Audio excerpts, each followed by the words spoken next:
Hey, what's up, everybody? It's Ross, Planet X Film channel. Like, subscribe, share.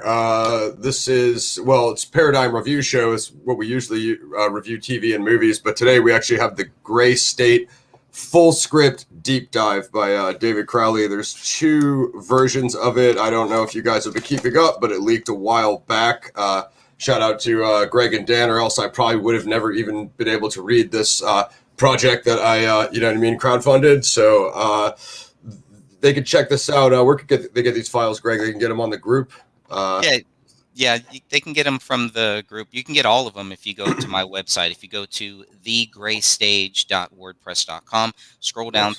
to the bottom of that of the very first page, you'll get all of the documents are all there, all scripts, three scripts now. Now we have the two that were done in 2014, and then we have just recently we have one that was made in 2013, and they are it's a completely different story. Characters are taken out.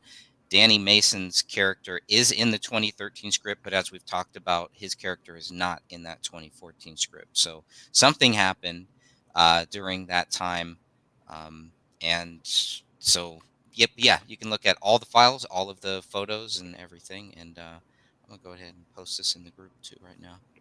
How did you guys obtain that new copy? Was it sent in anonymously, like the Yeah, originals? Or yeah, okay, basically, yeah. interesting. Actually, the 2013 one, somebody found it online. One of the members in the Mhm. Justice for David Crowley and Family Facebook group found it, and posted it. It had a lot of Interesting. malware and a lot of weird stuff on it. So we took Hmm. screenshots of every page. We had a couple people. They took Hmm. screenshots of every page because we didn't know what and then of course soon after we got all of the screenshots done for every page of the 2013 script, then it was taken down. So whoever had it up must have caught wind that we were looking at it, and they tried to Hmm. take it down, but we got it before they could. So that was Nice. from a group member named Yolandi. So thank you for that, because she was like, "Hey, have you guys read this script?"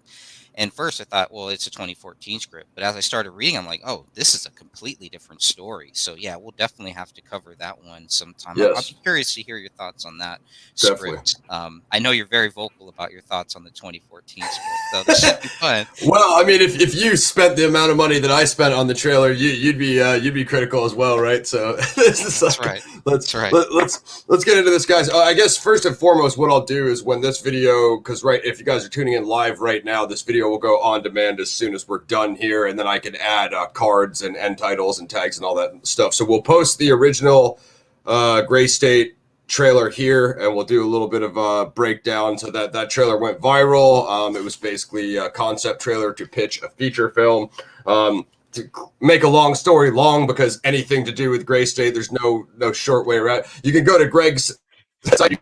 This entire book, you can watch all the thousands of hours of footage that these guys have uploaded, and that will get you like 1% of the story. You know what I mean? So True. Very true. well, I guess Just your book will get them a little farther along than 1%, but I mean, That's it's true. That's true. But it's it's even the extremely book, it's complicated. over. Yeah, Yeah, even the book, the Gray Stage, it's over 200 pages, and yeah, it barely scratches the surface of this whole yeah. You just kind concept. of deliver the facts in that one. I mean, you do a great job, and that's a free download they can get Yes, on it your is. site as well as Absolutely. supporting your book. So check that out, guys. That'll help you out with the case. You know what I mean? But the rest of that you're just gonna have to do your own. So what everybody does is you guys go like, where can I watch it? That's question Right. number one. You guys ask, where can I watch it? And question number two is, oh, I saw it. I saw Gray State. And you know what I mean? And most of the time, you're either referring to the Gray State that Greg and Dan were in, which is what now no longer on Netflix. So I don't even know where you can. Yeah, I guess you can't find it. And then, you know what I mean?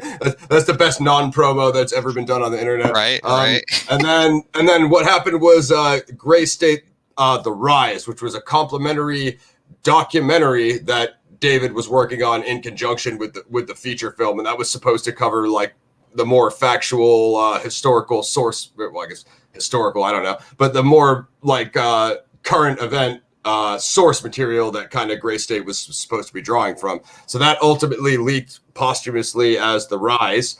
So that's what's out there. The concept trailer, The Rise, and then the A Gray State, which was more about David, I guess David's demise, if you will, and that. And I guess somewhat him working on the project, or that's I feel like that's not really what they focused on in there. Greg can give his opinion on it. Yeah. Now, whereas I've been vocal about the script, you guys have been much more vocal about the documentary. So that's true. What up, Ray? Yeah, they really butchered David Crowley's name in that, and it was horrible to watch that movie or that film, I guess, whatever, if you can even call it that. You notice that thing, that thing. But they have, I mean, if you think about what is on the Netflix streaming app, and for it to be taken off of the Netflix, it's got to be pretty bad. It's pretty bad if they're doing that. Yeah, it's a bottom, like, you know what I mean, qualification, right? So yeah, they put everything on there. Anyway. For sure. So yeah, I just wanted to give you guys a little breakdown of like what's out there, and then you can tap in with the group or check out Greg's website and Dan's channel, and they've done a great job of covering things over there. But what I really want to just focus on is so if you guys want to know the story, right? So there's the concept trailer, and then there's these I guess there's these couple versions of the script that I was informed of when Dan was talking about when they're released, and you guys posted the file in the group. And now, as of today, Greg has just informed me there's this other alternate version of it as well. So my question for you is, if his character is removed in that, you said that was the 2014 script? In the 2013 script, Danny August Mason's character is there. That is Danny August Mason's character in the 2012 trailer.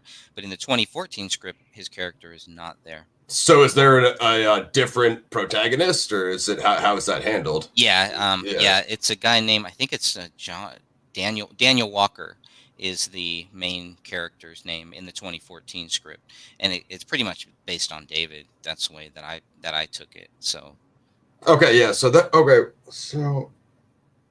but he was in the version that I read. He was in that original file, and also the other file is called like V6, which I guess, and you can see from the notes that there's tons of like unfinished stuff that is was clearly in development. But anyway, I think it's Danny August Mason's character is named John Wink. Okay. W-I-N-C-K. But I don't believe he's in the 2014 in either of those 2014 scripts. No, I don't recall him. It was definitely Daniel Walker in the versions that I read, which I kind of figured him to be based on the John Wing, just due to the concept trailer. So well, I guess it's been a long time, and I only briefly mentioned it on our last transmission. So let's get into this thing. So the script, right? There's a lot of things that I would have done differently, but it's all good. I mean, there's definitely some good, some bad. As far as this thing starts off, it starts off in Afghanistan with the killing of like Osama bin Laden, and me, I could see David drawing upon his veteran, experience for all of this, but for me, I don't know if it's just outdated or what the deal is, but I don't really see. I mean, it kind of makes sense because it's like it's Osama bin Laden. It's like it's a reference everybody knows, right? I guess he's kind of back then, before the Trump era, he was kind of the face of like fake news and propping up a despot and all that stuff. He was kind of like that pseudo Saddam boogeyman. You know what I mean? That's but right. It's so I get it from that perspective, but then it starts out with that, and it just like it just feels kind of like unnecessary. You know what I'm saying? Like I could kind of see it, but it's like they start out with that, and then nothing really comes back to that except for like one line at the very end where they're like, come on now, this is the guy that like killed bin Laden, in case you forgot. You know what I mean? And it's kind of like it makes some sense to have the guy who's the leader of the resistance, like, be the guy who killed Osama bin Laden. But at the same time, though, I don't really know how relevant it is to the overall mythos of the story. You know what I mean? Yeah. So that's kind of where they lost me. But did you have any thoughts on that? Yeah, Yeah, I'm kind of with you on that. It's like when Yeah, there should be a payoff for every scene, for every character, for yeah, everything. So yeah, so I was yeah. waiting for a little bit more to kind of understand why did they even have that scene other than to pretty much show how tough this guy was. And Right. but yeah, but there was no payoff like I was Yeah. hoping for. Agreed. Yeah, it didn't really circle, and I feel like perhaps this is just that's kind of how I read it the first time I read it. That I read this version is like, okay, that was not what I was expecting. Like I look at this as like maybe this was just a very early edition that leaked to early revision, and that like it was clearly something that needed like a lot more development because there was just like you said, as far as if every story arc needs a payoff, like there's probably like 4 or 5 story arcs in this that I don't really see a payoff with. And listen, guys, I gotta tell you, you watch my channel, dude. What do we do on every film review? We tear Hollywood apart. Uh-oh. Me, Gaz, and Mac, the guys that I do the reviews with, we're all like big, like indie leaning guys. So we're the as most indie as you could possibly be. But I gotta say though, there is a reason for like a Hollywood script writer, a Hollywood rewriter, and I feel like somebody like a Oliver Stone or someone that's like extremely focused that can take all of those subplot elements and tie them together, like Greg was saying, like there's a reason those guys exist. You know what I mean? Like if this could have all tied together the way like JFK ties together, the way they introduce all those side characters and they show like, oh, they all got bumped off because of the cover up, and the way it, you know what I mean, the way it just comes together. Like I think something like that would have really helped this. So I'm not sure, at least the one that we've read, I'm not sure that this is something that could be in a final development. Like, yeah, sure, you can, like Greg said, you could film anything for Netflix, right? And they'll put it up there. But like, if you want this to have, I don't know, it seems like all those millions of views on the concept trailer and all those people that were following the Facebook, the Gray State Facebook page, I believe that's like 60,000 people or more. You know what I mean? It just seems that it didn't really culminate to what it should have to channel all that backing behind it. You know what I mean? That's I guess the other thing that would have made Gray State different is no other independent movie ever had a dedicated following the way this had at the time before, everything that Greg covers in his book happens, you know what I mean? Which I'm trying to stay on the project here. Yeah, and there was no payoff for it. I mean, there was a Right. lot of that, lots of characters too. Right. Even in the 2013 script, there was tons of characters, but in this 2014 script, lots of characters, and just the ending is what really got me because it. Remember, this is the script that David most likely showed to the Michael Entertainment Group. So Yeah. this Yeah. is the script that got him that quote unquote the actual working deal. Yep. Um, and there were contracts and everything too. So I mean, it was really moving forward.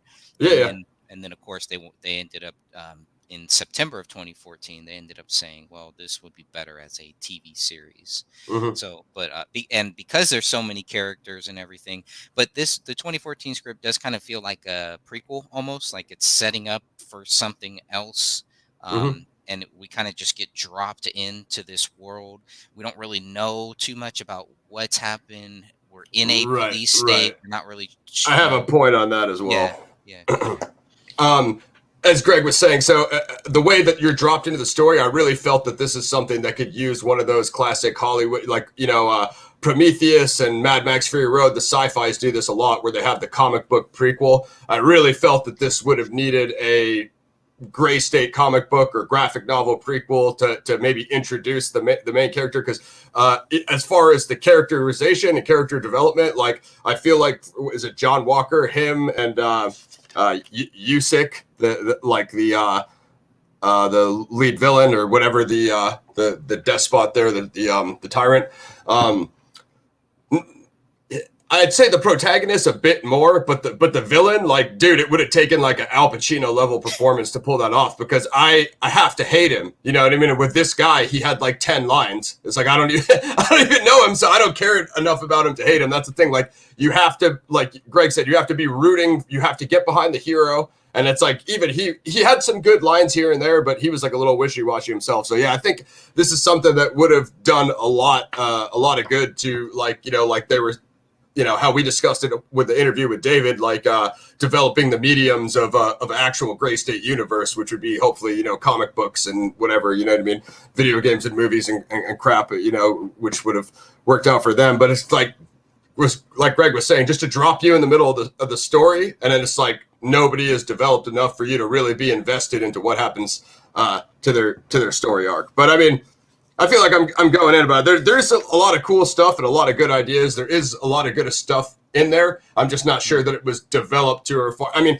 I could understand, like Greg was saying, going to the production company, pitching them the concept trailer, pitching them the script. But then again, like we were saying, this is 125 pages of a feature film, and then to say like, okay, well, that has to be a 6-part series or 8-part series or 10-part series, then I don't feel like it's enough content. You know what I mean? Because like for a movie, it's like no one's been quite developed enough, because you only have an hour and a half to 2 hours or whatever, like 3.5 hours if it's a Marvel movie, if it's really long. But like then for it to be a 10-part series, you have to really microscope in on the characters, and they have to, you know, they got to really show you something, because now they have to carry a 60-minute episode for, you know, 10 times. You know what I mean? That's just kind of how I'm looking at it. Not to say that, you know, Michael Entertainment Group didn't have, you know, hey, we got these great script writers, they're going to come in and help with the rewrites, blah, blah, blah. I mean,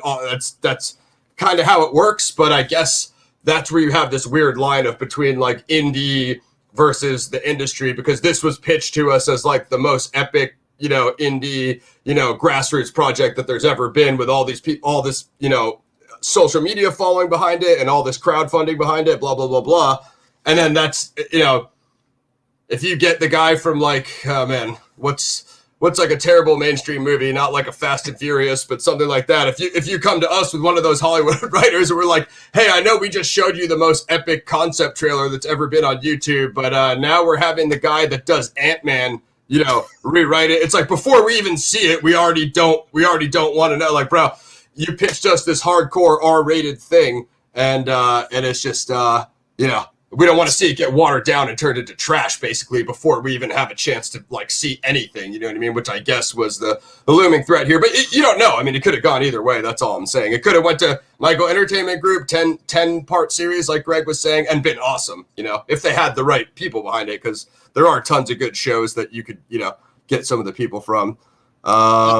Yeah, I really think people who like the 2012 trailer, you know, there really wasn't anything in the 2014 script that really was there in the, you know, by 2014. Yes. Everything had completely changed. But the 2013 script, there is a lot of stuff in there that is similar to the 2012 trailer.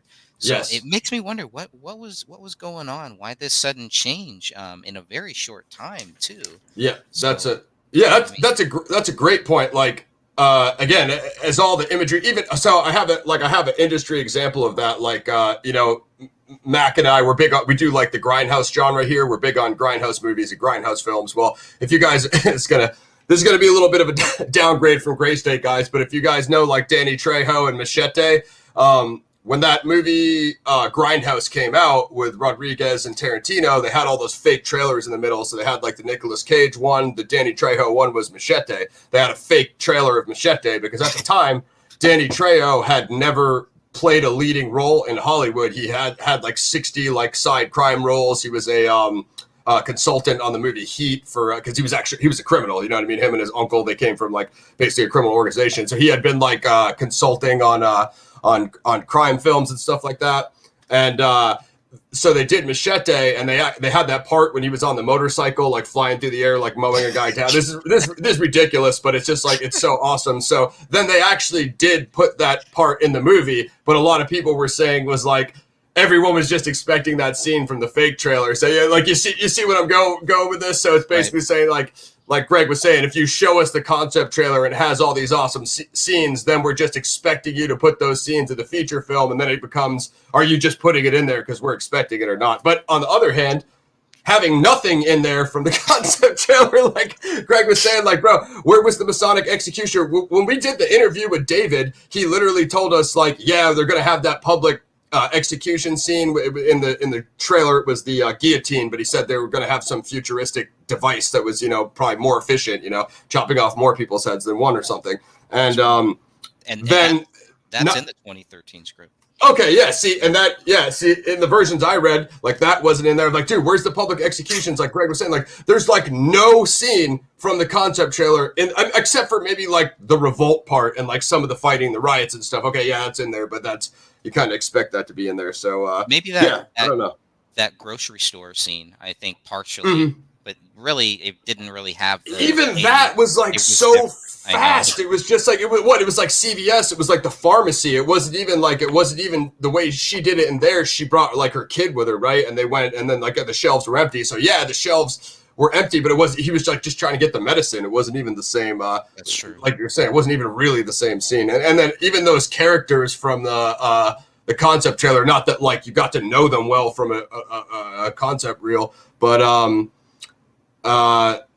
Sophia had a question. I don't know if you know that one. When did he have the script stylist read his script? I don't know if is that referring to MEG, or I'm not sure. The script stylist read his script. I'm not sure. Maybe she can. Probably between 2013 and 2014 would be the guess, right? Because it was like October or something when he. Are we talking about the Michael Entertainment Group? Is that who we're talking about? I assume so. I don't know who else the script stylist would be, unless there was a independent one.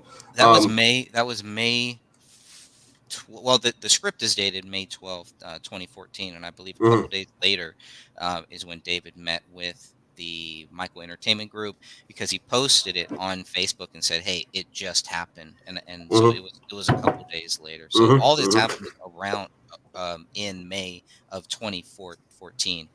All of the Gray State Goons are all out of it. All of the people that brought David to this dance, who were part of that 2012 trailer, part of the 2013 script, are all gone by this time. They're not mentioned.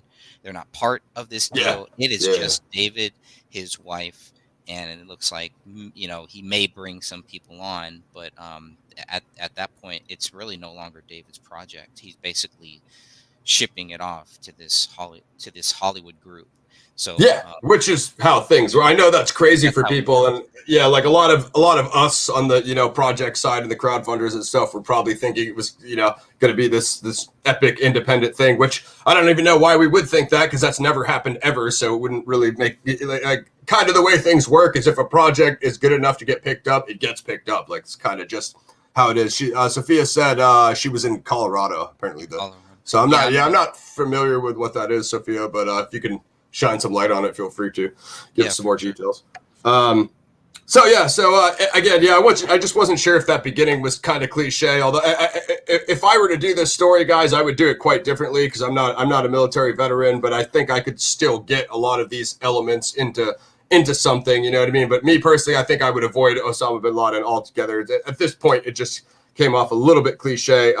There is the parking lot scene, the police parking lot with, like, the fence cut and then the stickers or whatever on the license plate. I thought that was pretty good. The news montages, basically, like, probably the easiest way for you guys to do this, guys, if you follow along, if you go in there and follow along. But yeah, you'll see some news, and we could even, like, read some of this stuff for you guys if you really want to. Screw it, we haven't done it yet, so I'll drop a little bit of knowledge on them.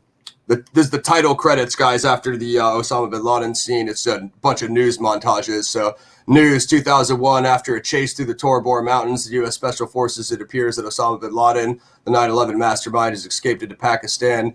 It's basically a montage of all news clippings, is basically what the script is telling you. So, without obvious U.S. military presence, the Middle East has escalated into images of the Iraq War, dead children, depleted uranium defects, newspaper clipping record, Henry Kissinger quote, depopulation should be the highest priority of the U.S. foreign policy towards the third world.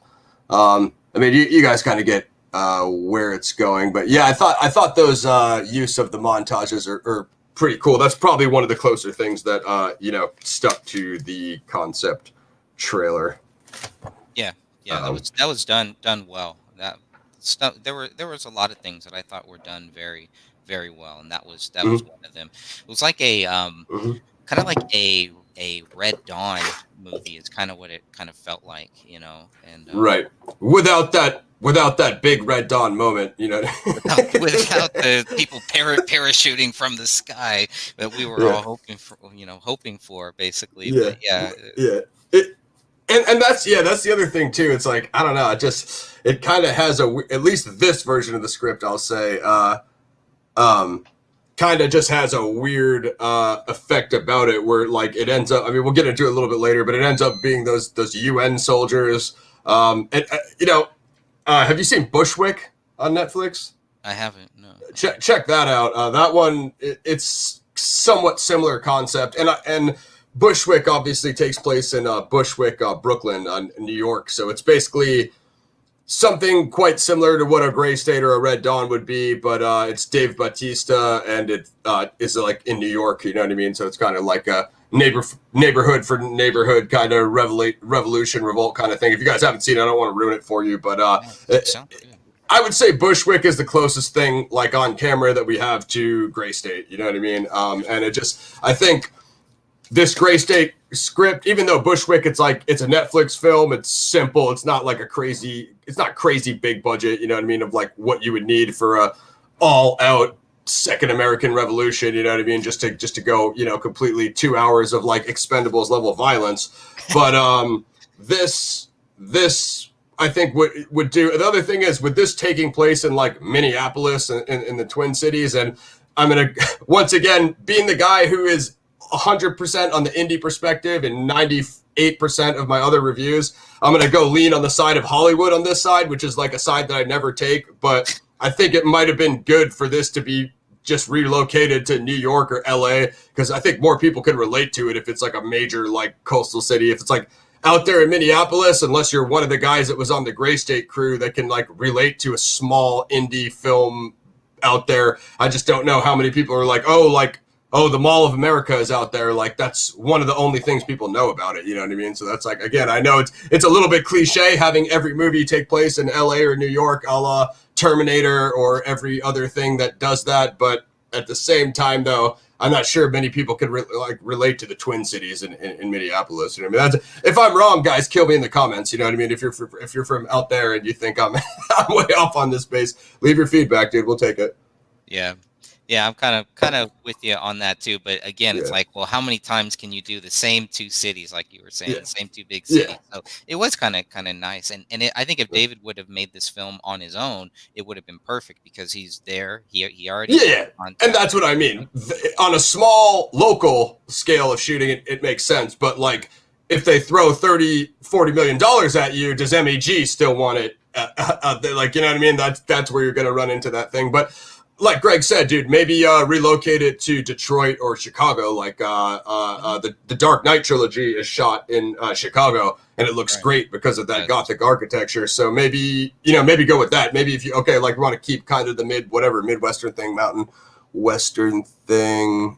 Yeah, I think the mics, they actually, that was one of their notes for David, is it was too regional, and it needed to be more bigger. So they were right on point. And that's what Hollywood always says, is that, like me and Greg said, like, whether that's a good or a bad thing, I don't know. But again, maybe if you're able to say like, okay, like Denver, Chicago, Detroit, like, you know what I mean? Show kind of those. Maybe you can do it in another way. That's what I would look for. It's like, you want what's in between to keeping it as pure as David wanted, because that was his big thing, purity. But like, Greg said, like, we don't want to see it shot on like Sunset Boulevard, because then it loses like the grit of what Gray State is. You know what I mean? If it's literally shot like, you know what I mean, at like, I don't know, you know what I mean, Bill Gates' mansion or something. So those montages are cool. So the RFID chips, that I would say is from the concept trailer, right? So they did have that in there. The scan's pretty good. I do like that. Yeah, that's a big part of the whole story. Yep. Definitely interesting, and some kind of like FEMA camp thing going on there, which is what you'd expect. That was crazy. That was a horrible scene. Yeah, with the FEMA camp, and they're separating people. Some people were going over here. Some people. I wanted to know more about that. There was a lot of stuff that are like hinted at that I was like, wow. I really want to know who's separating these people. Why are some people going over here? What happens to them? Hmm. And there really wasn't a lot of that. There's a very dark scene with the main character's sister, I think, Hmm. and it felt like, she basically gets raped basically Yep. in this prison, and there was no payoff for that. I felt like that scene didn't that would have been the first scene that I would have cut, because it Yeah. doesn't move the story on. There's nothing that happens to these girls that do this to this girl here. So it was just kind of, there were a few scenes like that that I felt like they were unnecessary. The two main characters are, they're making out and they're having sex Yeah. and all, and I'm Yeah. just like, I don't know. They don't even know each other. And here they Okay. are. So this is where I would get like the indie versus Hollywood narrative, like Greg was saying, like inserting like a love story, like based on what you see on the concept trailer. You figure there would not be one in there, but of course, if Hollywood's going to pick up this project, it's going to have to add one, because there's always a Yeah. love story in every Hollywood movie. Like in something that's like what was pitched to us as the Second American Revolution, I think it's totally unnecessary. I think you just make an action movie, or if this is some sort of pseudo political thriller, then you just do that. And if you want to leave that as like a like seventh string subplot and whatever, the girl from his reservation. I mean, I will say, I agree. I don't think the love story works, but I do like the tribal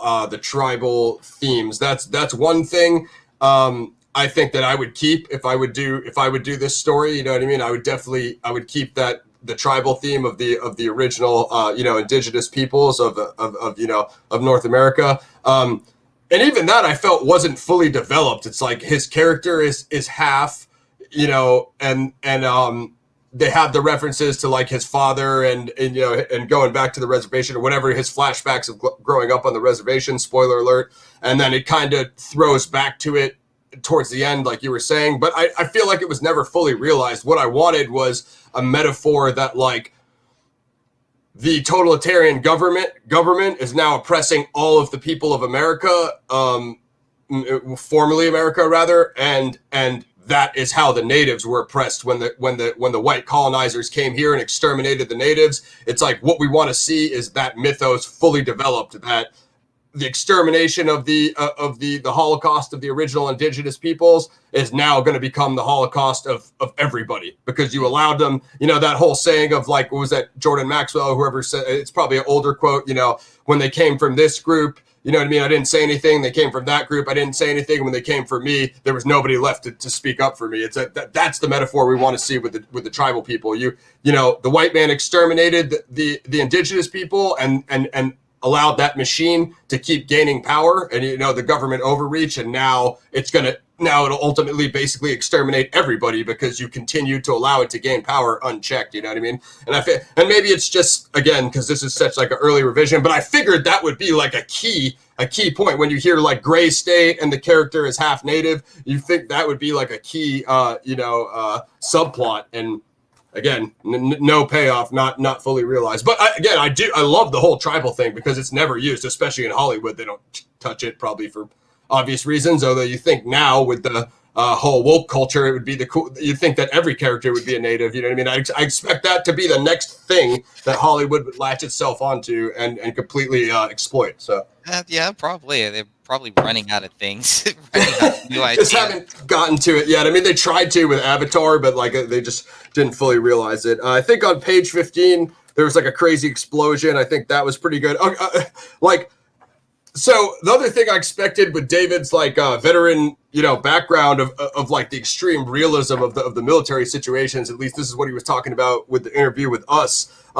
Page 20, Daniel Walker, right? He gets leg shot, and then it's like he gets leg shot. He falls out of the Humvee. The next part is like he jumps on top of the Humvee and starts shooting someone. I'm like, what about his leg? Like it didn't say literally any. It said he got shot in the leg, and the very next action he jumped on top of a car and just kept shooting. Which I get, like, yeah, the adrenaline, you could fight through it, but no, dude, you're gonna wince, like you're gonna, you know what I mean, or you're not gonna do that. You're gonna shoot from like laying down, you know what I mean. So that was another thing too, is just like some of the inconsistencies of like they didn't really have full continuity. Like, okay, I would expect in something like this where it's like every situation is life or death, I would expect that you know, everything would have a cause and effect like that. So if you got shot, yeah, it's gonna determine it's gonna limit what your course of action could be, right? So I think that would, so. Yeah. yeah. You would think so, but apparently not. Apparently, this Daniel Walker can just keep getting up and yeah, keep on moving. But Yeah, yeah. The tribal magic has made him like a pseudo Terminator. So some of my other notes we kind of already covered. I can't even read what I was trying to write there.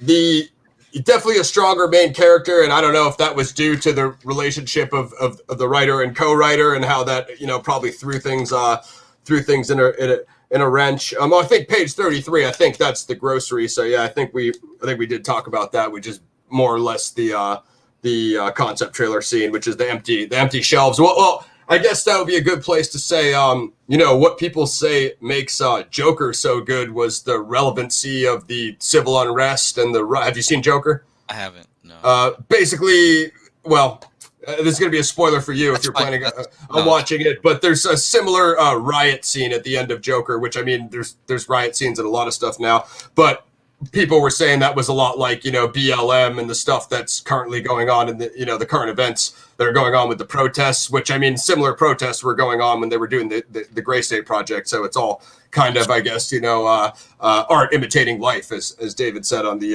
interview that he did with us. So that's, I think, would have really, made this so interesting, is the whole George Floyd thing and the BLM thing now, and the protests and the amount of people, even the other protests, a lot of people were doing like the Second Amendment marches and stuff like that.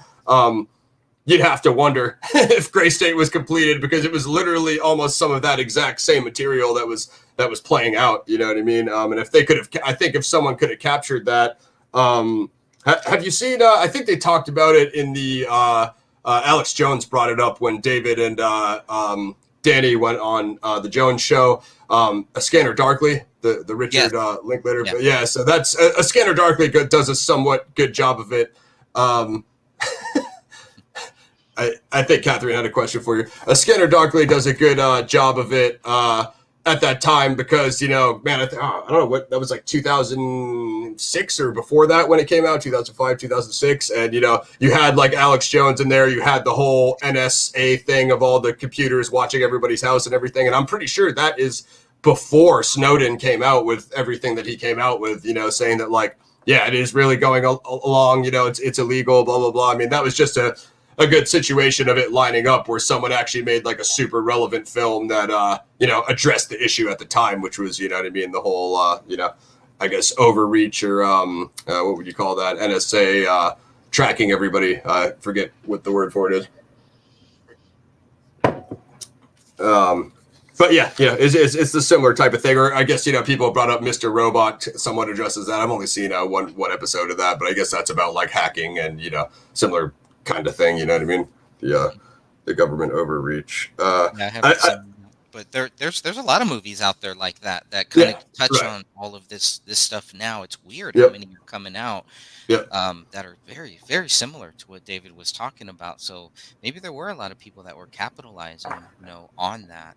A lot of B-roll movies. Yeah, to be honest with you, I expected a lot more. When this whole situation ended the way it did, I was like, oh man, that's over. I was going to be like, Gray State, it's going to be like the new genre that they're just going to exploit. But it's because the material is so hardcore. Most people don't want to touch that government conspiracy. I mean, there's like you said, there are movies and shows about it and stuff. But again, no one has ever gone all the way in on it. You know what I mean? That's kind of what we've all been saying. No one has ever gone, especially like the whole Hollywood thing, the cabal thing, some of the other stuff you mentioned. No one's ever gone 100% in on it. And that's what, kind of makes Gray State so interesting. And then obviously what happened behind the scenes makes it like, the never-ending question, you know what I mean?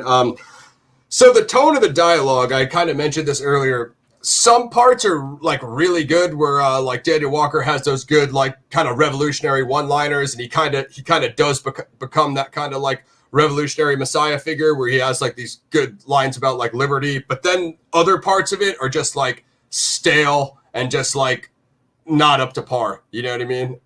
So that's kind of where I was at. Did you have any thoughts on the dialogue, or just like kind of overall? Yeah, I think the dialogue was, it wasn't bad. I think that's actually what kind of kept the story, kind of pushed things forward for me, because there was a lot of scenes where I'm like, where is this going? Where is this going? And Yeah, by the end, by the very last scenes, I'm like, what did I just read? Because it was just all over the yeah. place, and I was That's like, how I what felt. are they doing? What That's it how. kind of they go back, and then he's talking about stuff as another scene is happening, and I Yeah, was like, how is yeah, this guy in two places at once and here? yeah. And so yeah, and then I don't know how much spoilers you want to give on this script, on the 2014 script. Yeah, there's no breakdown of it on YouTube. I say go all the way in. I mean, I mean, it's a little bit outdated now. the main character dies. Yeah. So he dies at the very end, and you're kind of left with, okay, now what? Now what happens? So I was a little bit confused on that one. I believe he dies, right? He Yeah, he does dies. die, but I think in this V6 version, we can revisit it when we get to the end. I believe.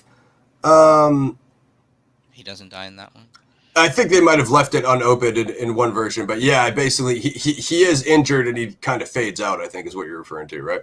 Yeah, yeah, And then yeah, so I think yeah, and again yeah, which is okay. I mean, I kind of honestly, I kind of expected that from Gray State because like when you watch the concept trailer, they're going up against like entire battalions of like you know what I mean, Navy SEALs. They're launching like RPGs and tanks at them and stuff. So if you want to be realistic about it, like if you think a guy's gonna make it through 2.5 hours of that, like unless he has like the Iron Man suit, it's I don't know. I mean, like a revolution of a dude going up against. Think about it, the entire government. It kind of does make some sense, but sure. at the After same after after he was shot in the right. leg too, because that happens pretty early on, I believe. He gets shot. Yeah, I don't know. Yeah, again, you'd have to come up with a way that, like, you know, like I guess that girl wasn't that girl with him. Oh no, she wasn't a surgeon. She was like the hospital owner, but she knew how to do some stuff. But yeah, you'd have to come up with a way like she pulled out like the round and like completely stitched it back up, and then even still with no recovery,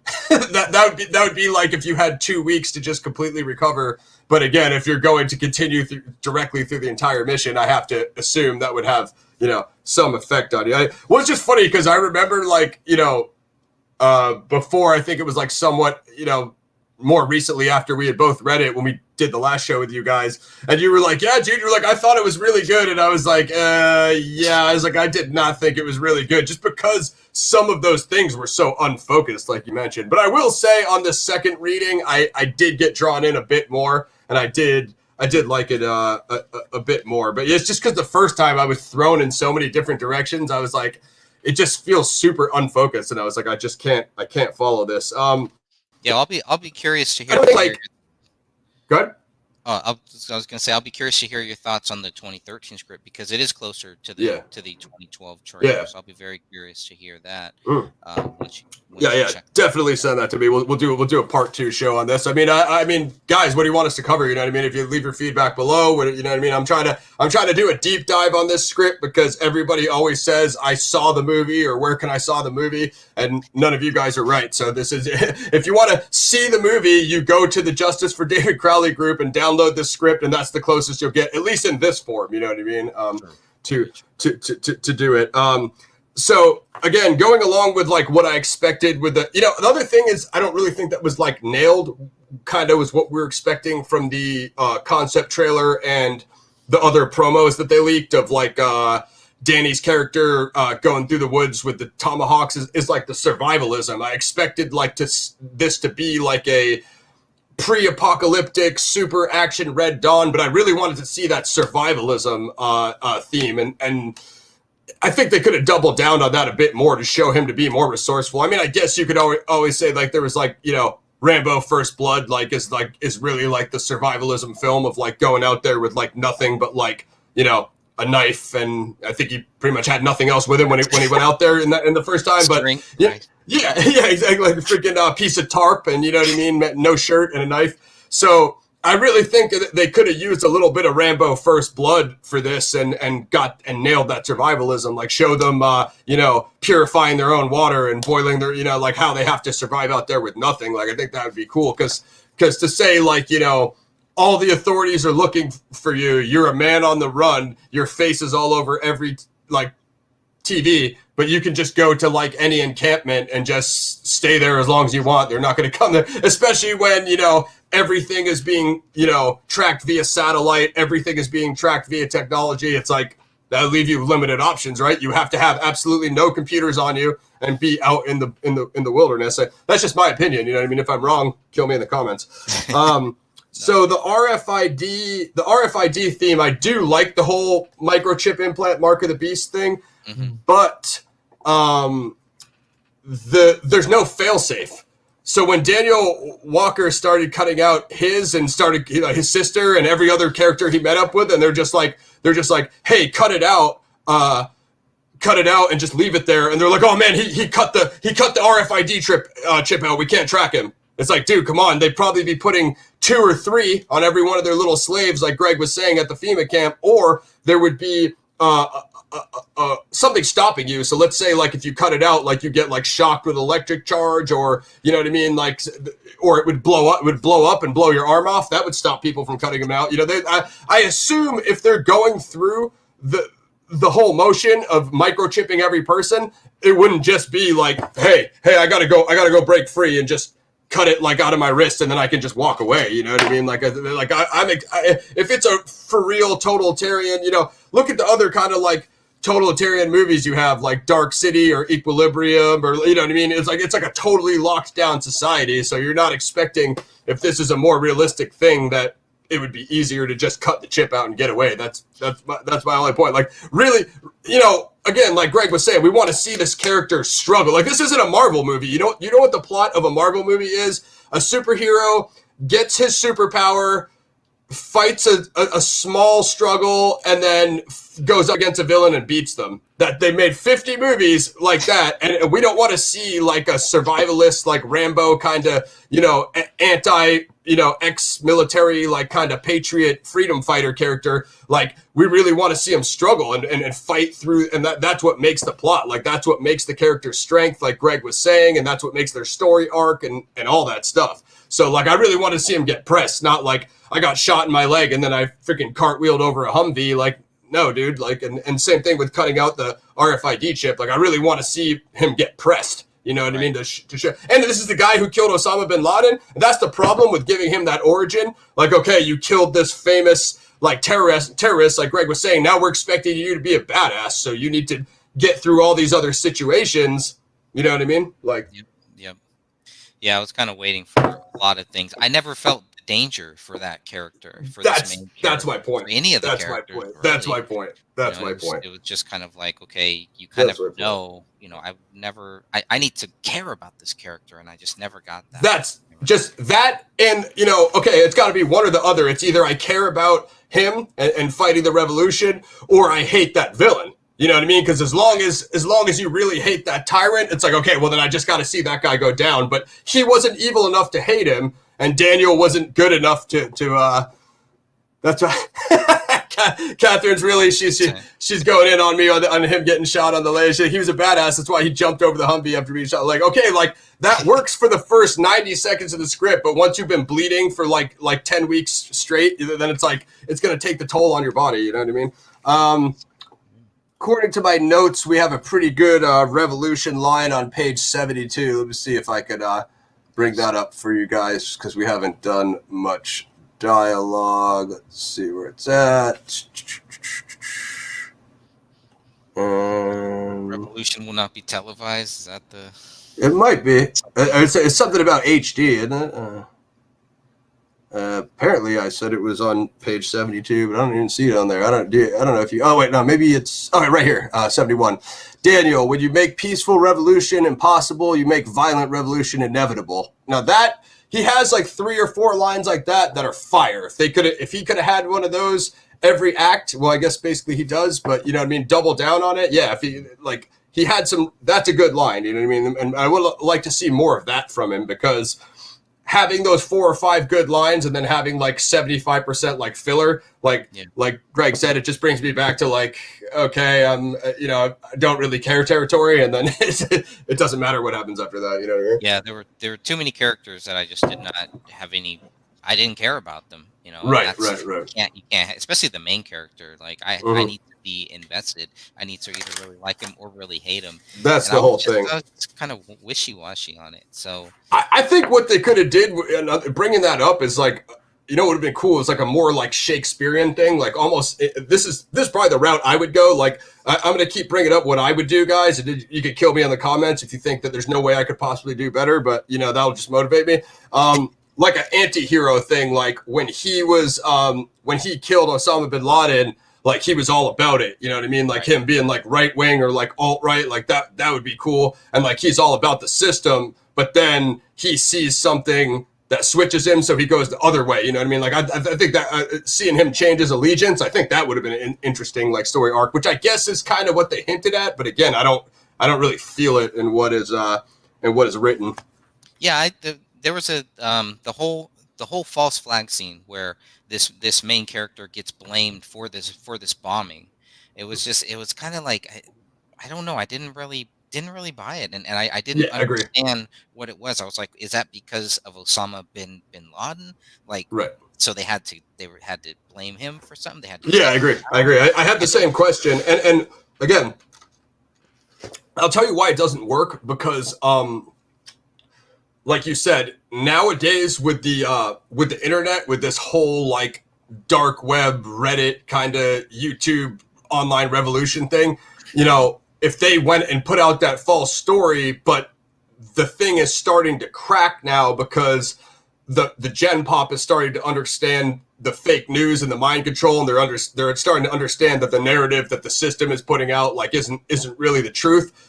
Right. He could have taken a cell phone that day, uploaded a video like, no, that's not true. They're trying to frame me for the da-da-da-da, put that out on the dark web. It would have went live on you. Even like all these other movies where they're doing stuff like that now, like zombie movies. And you know what I mean? It's such like a current phenomenon where like, a person puts out a global message and it instantly goes viral, Twitter, da-da-da-da. Like you said, you would have think he could have put out a message instantly, saying it was a false narrative or a false flag or whatever, and it would have instantly went viral, and then he could have instantly got the people back on his side, you know what I mean? So it kind of would have defeated the whole point of, the terrorists that did the false bombing and we're all after him now. You know what I'm saying? Like it would have easily been nullified, I think, Right. And the CIA person in the very first scene, I kind of expected more from that person too. I don't think she comes back in the script. It's like, where did the CIA go after all the, you know what I mean? Like they just gave up, like, we only hunt terrorists. We don't care if it's a domestic issue. You know what I mean? Right. Right. I think, according to my other notes, Lovegood's death. I think that was a pretty good death. Not sure where that is because I don't have a page stamp on that. But yeah, I mean, as Greg said, like the fights are really good, and probably the the hand-to-hand combat and the fight choreography. I think that's the strength. That's definitely like, David's background at the time, I guess Danny's background when he was involved in whatever capacity. And again, I expected to see more of that, like, the Jeet Kune Do and stuff like that, because that's a style that's never really been on screen besides like Bruce Lee Enter the Dragon. And what year is that? You know what I mean? So I think it would have been cool to, again, it's all elements that were pitched to us that I think would have been amazing if tied together correctly. You know what I mean? Like the military background stuff, the historical accuracy, the firearms and weapons technical historical accuracy, and then the Jeet Kune Do and the revolution. I think it all could have been awesome if brought together, but I just, at least in these versions, I don't see it brought together that way. But, that's too bad. That's too bad too. It's missed opportunities. Exactly. And I'm not saying putting the nail in the coffin on it either. I'm just saying this is probably an early version that was unfinished. Or if David could have sat down with Oliver Stone or someone that's super, like you're talking about the guy who wrote, Scarface and Conan and all that stuff. Like if he really could have, I think, zeroed in with somebody like that. Or, I mean, it didn't even have to be somebody on that level, but just someone that's kind of like an expert that really knows what they're doing. Sure. I think somebody could have really developed it and be like you said, like, hey, these characters basically serve no point. Axe those guys out. you know, these guys are really good, focus, you know, double down on them and develop the arcs more. You know what I mean? Just like little simple things like that, really, I think would have made all the difference here and gone a long way. I guess in it, part of it's my fault, guys. I had ridiculously high hopes for this because I just based off that concept trailer, I expected that we were going to see the most epic thing that ever happened. I mean, Red Dawn is cool, but Red Dawn is the first PG-13. What did Red Dawn come out? 84? It's the first PG-13 movie at the time. So it's an epic concept, but it's not an R-rated Red Dawn. You know what I mean? And Gray State could have been an R-rated Red Dawn. I mean, you know, like Greg said, with the fear porn, what do you do with the Gray State? Do you double down on the violence and just make it as ultra violent and grindhouse as possible and just be like, okay, well, you're showing the government taking out its own population. Is there any PG-13 or lower rating way to do that when every scene is going to have violence in it? Or do you just double down on it and make it what it is? And it's like, I guess, like we said before, it's kind of weird that no one has done it, you know what I mean? Or has even tried, other than like, you know, A Scanner Darkly is like a totally different thing. It's like a slow paced, like, you know, more like dystopian thing that focuses more on like the narcotics and the addiction themes than this, which would have, you know, the revolution and the uprising and, you know, kind of all that stuff. It kind of makes me wonder if David's death was a warning for people that may want to do something similar, that may have tried it. You know, it's like, not going to do that. I mean, that's, you know, I really think if David would have done it himself, if he would have made the movie, that was his backup plan. From what he was do it indie, for sure. Do it indie, and so I also wonder that too. If he would have done that, would he still be here with us today? Mm-hmm. Yeah, it's a great question. It's hard to say, like, you know, something like that. You know what I mean? It's such a difficult situation. But I honestly, I would have liked to have seen it indie, because I would have liked to have seen it totally uncut, where Hollywood's not going to tell you like you can't do this. Now, okay, you wouldn't have the budget, but you know. And that's the thing. I know at some point, some internet geniuses were arguing with you guys about what could be due on the budget. Like, like, you know, the way that they cheated the concept trailer. Yeah, you know, you could probably get away with it for like 30, 40 million.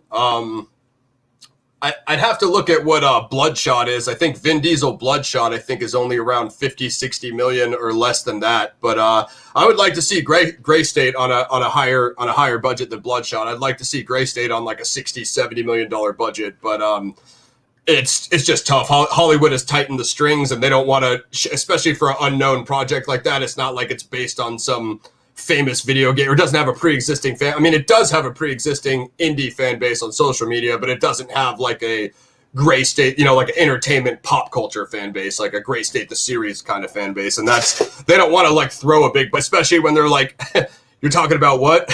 Overthrowing the government and an Illuminati cabal and all this and that. So it's like, you know what I mean? That's where they kind of get a little bit weird on it. So the other bad guys are who? It's like Stack and Pepper and Bowen. I think Bowen has a cool quote here on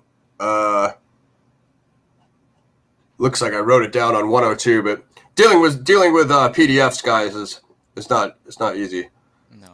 There's two separate numbers. There's a page number and then there's the PDF. Yeah, exactly. They always tell you it's on one page, but they never quite keep it real. What was the line? I think it was this one. If I had one thing to gain by pulling your guts out of your mouth with this hand, I would do it. So you have Pepper and Bowen there. They kind of they go back and forth. They're kind of like the I guess the system you know, kind of G-men or whatever.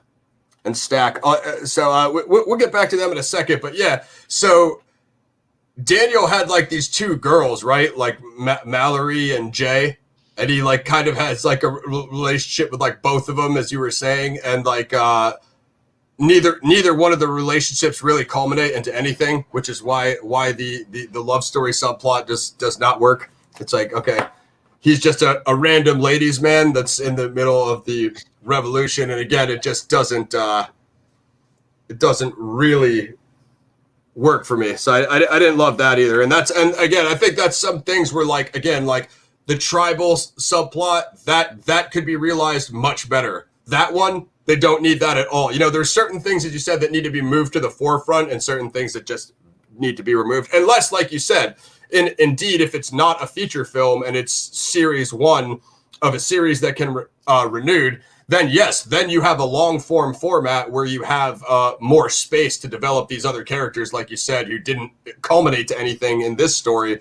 There, you know, you could keep them around, like you said, his sister in the FEMA camp or something. She can come up in season 2 and get revenge and blah blah blah. So you can, like, you know, we were saying, you can leave all those unopened questions, and you could, because you'll have space to develop them more. But if it's just a finite story from start to finish, then you have all these, like, you know, unopened doors that just, you know, it shows them at this one point, then it goes back to focusing on his main story, and it just follows him to the end, and these other characters are just, you know, they come and go and don't have really any purpose, you know what I mean? And that's at least how it seems with this. But I would really like to check that other one for sure. I'm gonna read that ASAP. I think you'll find it fascinating. I my guess is that you'll probably like that one better than this one. That's my guess. Yeah, that one was written.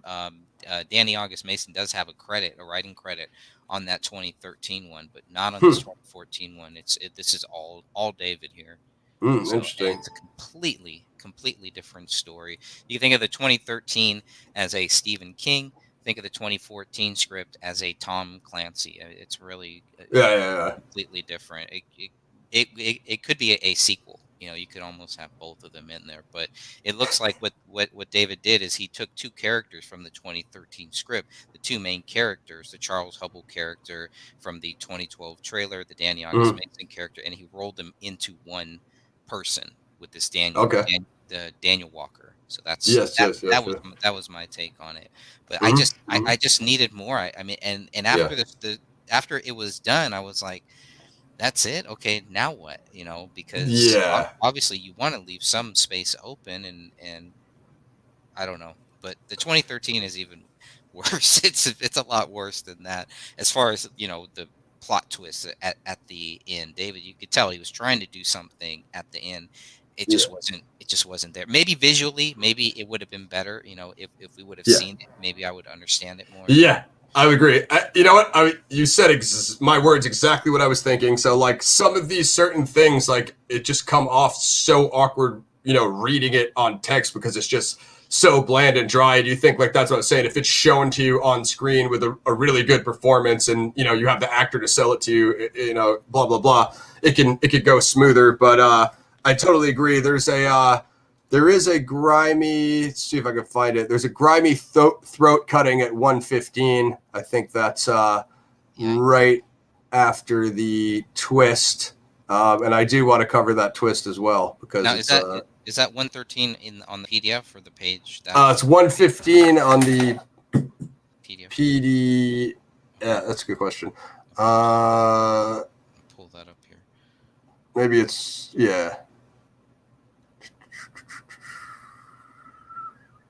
right. Oh yeah, it's Preston. Preston's there. It's I think it's what's the guy's name? John Masterson.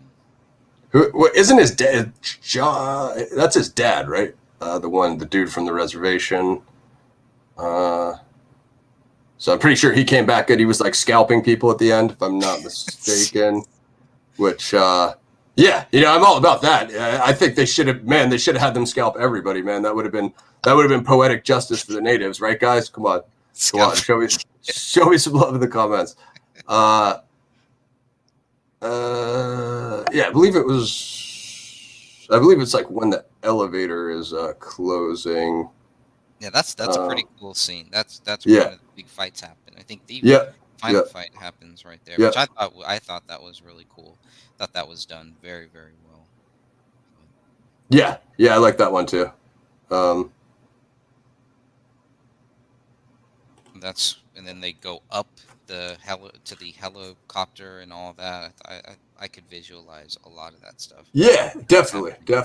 And you know, And that's the thing too. I would have liked to seen the whole military conspiracy aspect fully realized, like you said, like the Tom Clancy themes, because that's even like obviously Tom Clancy's not around anymore. Matter of fact, I thought they were not going to be allowed to use his name anymore, but like a few more projects did come out that still said Tom Clancy. So I don't know if that was his estate or who made that call, but yeah, again, like like a clear and present danger or a Patriot games, you know what I mean? I would have liked to seen more of that in there too. The problem is like David like didn't really like watch any of that stuff. Like we asked him about They Live when he was on with us. You've seen They Live, I assume. Oh, yeah. Well, you're a wrestling guy, right? Absolutely. So, yeah. They Live is. I should pull out my copy. I have it autographed by Roddy Piper. I'm a ridiculous. I met him. Awesome. Yeah, I have the picture on my Twitter. I'm a ridiculous They Live fanboy. Like, oh my gosh, I'm such a fucking dork for that movie. And man, that movie is awesome. And so, because we were just telling him about like the subliminals and like, dude, like to come in this space and try to do like the I'm gonna do the dystopian. The government is like, I'm like, Piper did that in '88, you know what I mean? So it's not like, okay, you might not actually put the whole all out alien theme of putting the glasses on and seeing who's human and who's not, but that's another thing too, is like, what I'm saying, he probably didn't watch a lot of the Clancy stuff, you know what I mean? Just because he figured like I have real world veteran experience, so what do I need to watch like Tom Clancy movies for? But I mean, as far as the pacing and the character and plot development, like there is a lot to that Tom Clancy formula, the way it's freaking entertaining, dude. Like you know how many times Harrison Ford has sold me a role that I have been all in on, you know what I mean? I'm not talking about Air Force One here, but dude, what's Clear Present Danger? Come on now, man. That thing is good. Yeah. That was crazy. So like that's the other thing. It's like you have the tribal theme, you have the military industrial complex, which would be like a Tom Clancy or Oliver Stone. You have the revolution. You have the dystopian. Like if all of those plot points could have been wielded together to have the ultimate culmination, I think you would have had what everybody was expecting. You know what I mean? Right. So. Right. Did David see They Live when you talked with him? No, he said he hadn't seen it, but he said he would check it out. Yeah. Oh man, I'm shocked. Isn't that crazy? I was trying to tell him, because when people try to say like, oh, I'm going to make the first conspiracy film, I'm like, you're not making the first conspiracy film, dude. Like John Carpenter. Now, that's the thing with grindhouse movies. Like a lot of people aren't going to take it seriously, right? Because it's sci-fi and it's aliens and it's Carpenter and it's Piper. But dude, the whole thing, like I can send you some breakdowns, or if you're familiar with the film, you might have already seen, of John Carpenter talking about that. The whole source material for They Live is, the whole 80s and 90s, Reagan, Nixonian, communism, like all of that stuff that's going on. That's, that's like what They Live is. Much like Star Wars, if you talk about like, where George Lucas got that, it's like, 1940s, communism, Nazism, all the same thing that influenced Star Wars, influenced They Live. So it's like, not everybody will catch it, because if it's Roddy Piper blowing away aliens with a shotgun, most people are just going to dismiss it instantly. You know what I mean? But there's a message there. There's a message there, people. You can learn a lot from 80s sci-fi films. But anyway, I'm actually, you know what? Because when this uploads and it processes, we can add the end titles and the cards. I'm going to put the Roddy Piper subliminal scene right here for you guys from They Live. If you've never seen the scene when he puts the glasses on and he goes outside and looks at the billboards, and that's where you get the whole sleep thing and the consume and all those, like you probably, the Obey brand, what's that? That's the famous artist guy that does the Obey clothes, right? That whole Obey thing, that is from They Live, you know what I mean? He just kind of took it and made it a trend, which is actually funnier because of what They Live's about with consumerism and and then it literally happening, you know what I mean, which was ridiculous. Yeah, I remember all the people meeting down in the basements and stuff like that, or underground. Yep. We know about these underground bunkers that we keep hearing about. It's pretty interesting. Absolutely. Stuff. Absolutely. Yeah. That's great. Man, I don't know what I was talking about in my notes. I cannot find that scene, but I know it was somebody gets cut. Yeah, somebody gets like their throat cut, like gurgling out blood. I think it is towards the end. Really, Preston. There it is. Yeah. Okay, Literally right at the top of the page, guys. This is probably the last time you guys are going to have me do a script deep dive. Yeah, this guy knows what he's talking about. So it's literally the first line, 115. The door closes on him. As the knife plunges into Preston's kidney, he screams. As the elevator starts to move down, Mallory could hear Preston's throat being cut. So that's when, that's when John came in there and started scalping everybody. It looks like Preston got smoked pretty badly. So that was great. So before we get to the twist, I do want to talk about probably what was my favorite scene before that ending is the dead zone. That was sick. That whole kind of quarantined, unoccupied area, which is that part when they go to it's like the burnt out cars and the feral dogs and stuff. That was really badass. I could see that coming across on screen really well. I think that was probably one of the best scenes. That's the kind of stuff that I expected to see. You know what I mean? That was the one kind of scene where I was like, it had that darkness and the grimy kind of grit to it, and you know, seeing the result of the abuse of technology and power. You know what I mean? And seeing that fully manifested and realized as kind of the blown out cars and buildings. You know what I mean? Kind of reminded me of Army of the Dead, which just dropped on Netflix. Only that movie sucked, but you know what I mean. If you could take out, it was I wasn't into it, man. I had such high hopes because Snyder did Dawn of the Dead back in the day. You know what I mean? I like zombies, and it's a similar kind of whole thing. You know what I mean? It could have been a similar style, and the whole idea of like Vegas being quarantined is missed opportunity. You know what I mean? It's something. If you watch the trailer, you're like, oh, that would be pretty good, and then you watch like 2 hours of it, and you realize like, they showed me the best 5 minutes in the trailer. You know what I mean? It's you can save a bunch of time just by running the trailer. You know what I mean? That's why. That's too bad because I like Dave Bautista, obviously. No, he's a man. And since you like him, I'm gonna go ahead and recommend that you watch Bushwick again, because that was like taking the good parts of like Army of the Dead and taking Bautista and using him what he's good at. And I also can't wait for Dune. You watch some sci-fi yourself, if I'm not mistaken. Yeah. I don't know if are you familiar with Dune, Frank Herbert? I'm not. No. Yeah. I know it's based on books. Yeah. I think you would like it. It's super complicated. It's a big thing of like philosophy and religion and myth. And again, Gray State could have probably used a lot of Dune. Dune has a lot of indigenous, tribal themes, but the tribal faction on Dune, it's basically I'll wrap it up really quick for you guys because I know it's not this is not a Dune program, it's Gray State, but just if you guys are into sci-fi, I'm telling you, and you like Gray State, you probably would like Dune because it's insane. It's a desert planet where there's a resource called spice that is addicting, and it basically gives you these psychic powers. So every known faction in the known universe is going to Arrakis, which they call Dune because it's a desert planet, to mine the spice. And what that causes is like a balance of power because the Imperial Empire and all the factions that control it, they're all trying to like backstab each other and get the spice. So, but that being said, there's an indigenous race who lives on the planet called the Fremen. You could say that's like a metaphor for freemen, freemen, and it's just interesting. Like that author is just super complicated. There's even a lot of Star Wars influence that comes from it. Catherine said she has the book, so she probably knows what I'm talking about. But again, anyway, I brought up Dune because Dave Bautista is in the new Dune that's coming out. Really? It's had production issues, but it's supposed to be epic. It's the director of Denis Villeneuve, the director of Blade Runner 2, Blade Runner 2049. So I don't know. Yeah, and he also directed Sicario. I don't know if you've seen those, but if you like political kind of Tom Clancy style thrillers like Greg was talking about, check out Sicario 1 and Sicario 2. There's that again, I would have loved to have seen some like Tom Clancy or some Sicario in Gray State.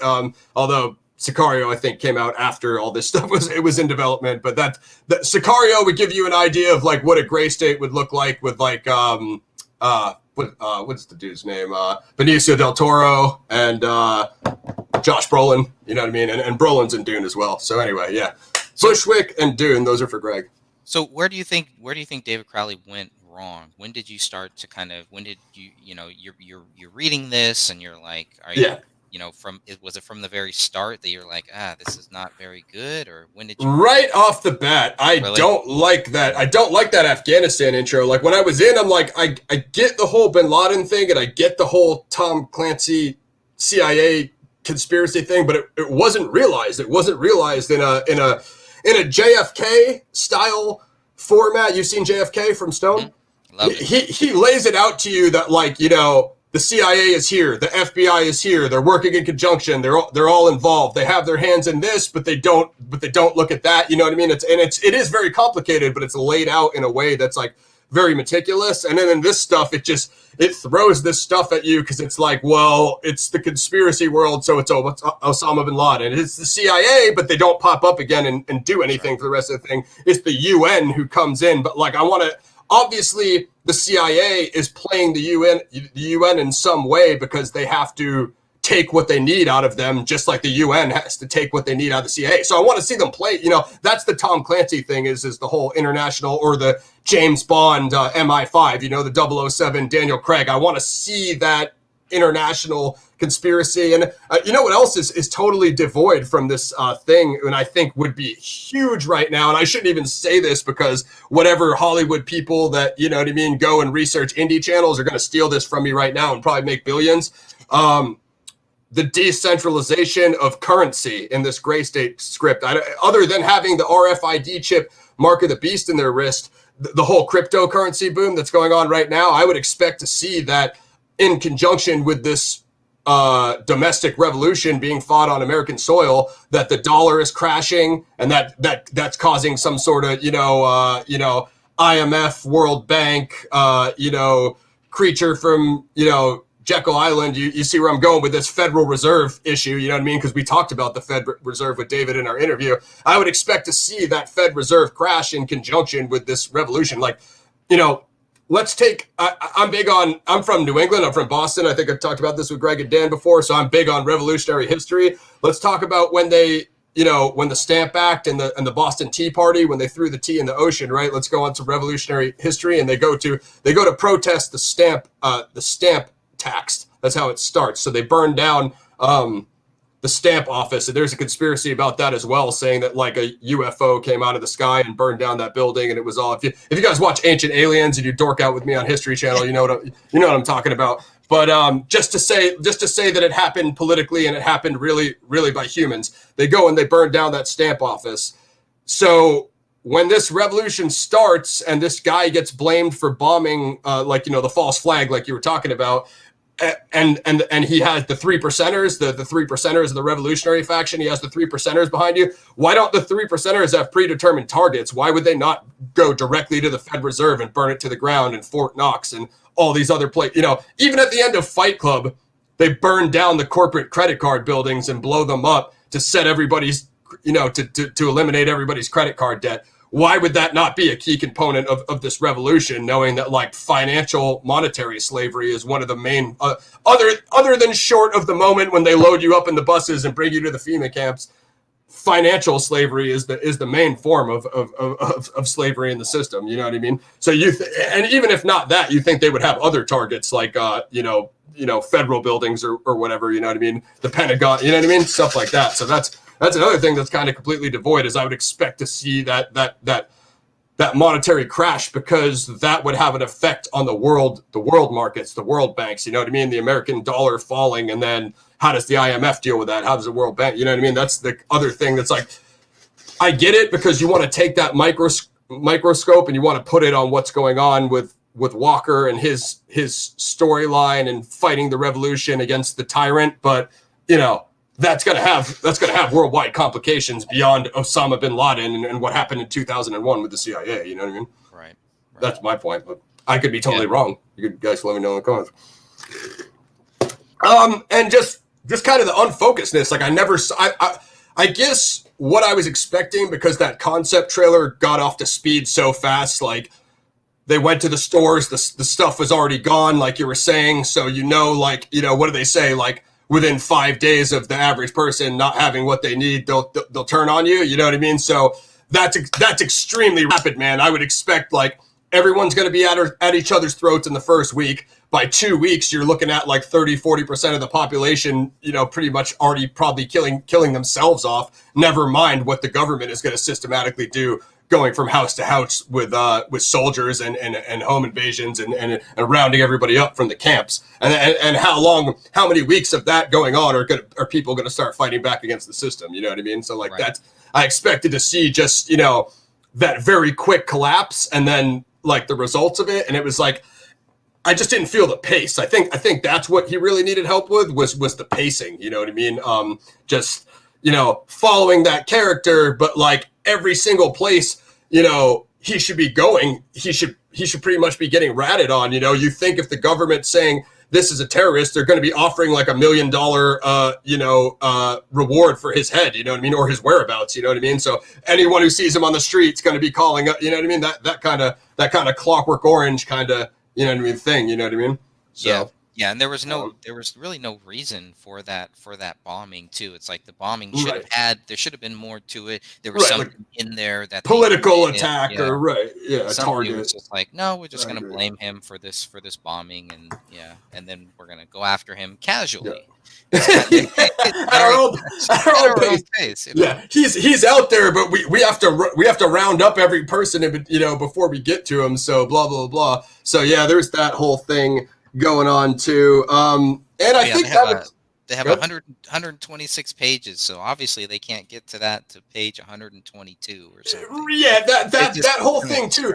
What I would totally expect from this, like you said, is like an extremely unpredictable script, because revolution and uprising is such a, like, okay, there might be those couple planned attack things, like you said, like, you know, Wasik is our main target. We might have to kill out his top generals and lieutenants. We might have to blow up these whole buildings, and all that stuff could be planned and scheduled. But after that stuff happens, there's probably going to be some unplanned consequences that, you know, either some, you know, some of the regular, you know, revolutionaries get killed, and then the government will blame Walker for getting his own guys killed, like something like, you know, like actual good reason, like you were saying, like something like that. And that's just, it's just a really odd pacing, like you said, of okay, it starts off, he breaks out of the thing of what he's doing, and the story kind of gets set in motion. Then they just blame him, like you said, but then there's kind of like a lull for those first like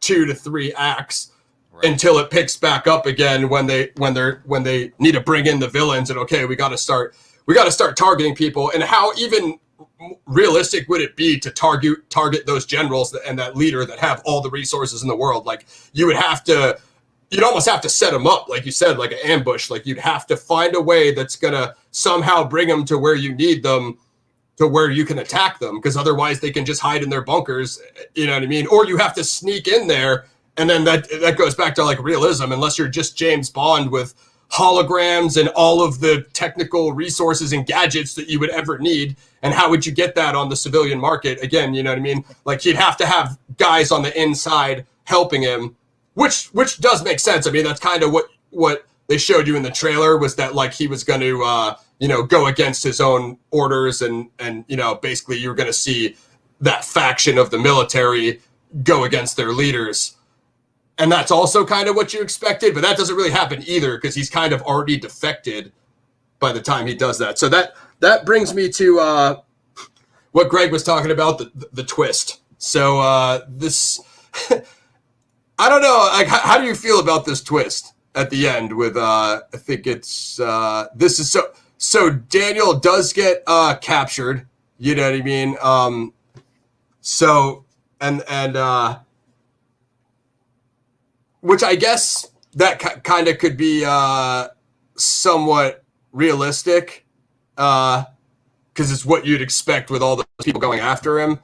But let me see here. Yeah, so this is when Bowen. Like, I don't know. I'm gonna let you go. What do you think about this twist? Yeah, I don't really know how much of a twist that it really was. You know. Yeah.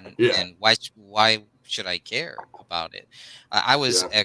expecting more. There should have been a better connection between the antagonist and the protagonist, and Yeah. it just was Exactly. not there. They should have been Exactly. family, or there should Yeah. have been something, some type of Yeah. thing like, why did you set me up?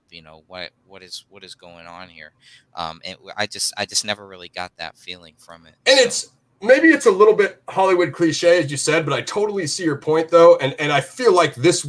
I guess unless David just thought this was too cliche, but this is an easy way to do it. Daniel Walker is a military veteran. Wasik is like, he was like what, like some sort of like general or despot from another country. I think it was Russia or some sort of Eastern European country, Russia or Germany. Which that alone in itself is like a little bit Hollywood cliche, Die Hard with the Eastern European villain. But given that he's a veteran, how about, and you know that he was in Afghanistan, if that's the way that you're already going,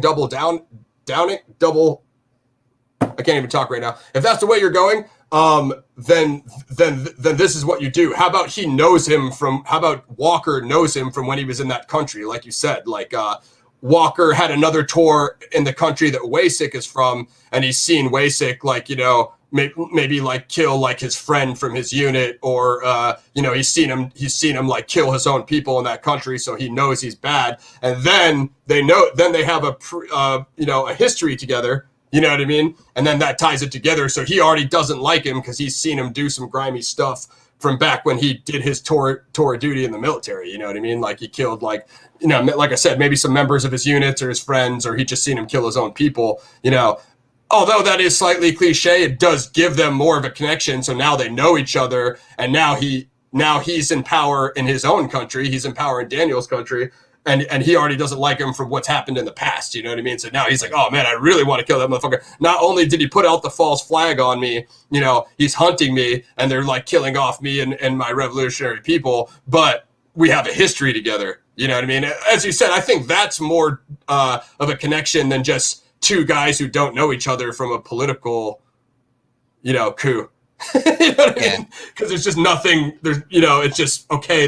They loosely are affiliated through the current event, but that's about it. Other than knowing, like you said, why do they care about each other? Other than he's the bad guy and he's the good guy, I think we need a little bit more than that. Yeah, I was waiting for maybe Wasik didn't want Daniel Walker to kill Osama bin Laden or something, so maybe he was getting him back for that, something like that. I was waiting for a big twist or a big payoff, I guess, really not a twist, but a payoff. And I never really got that feeling that there was a payoff, especially in this the May 12th, 2014 script.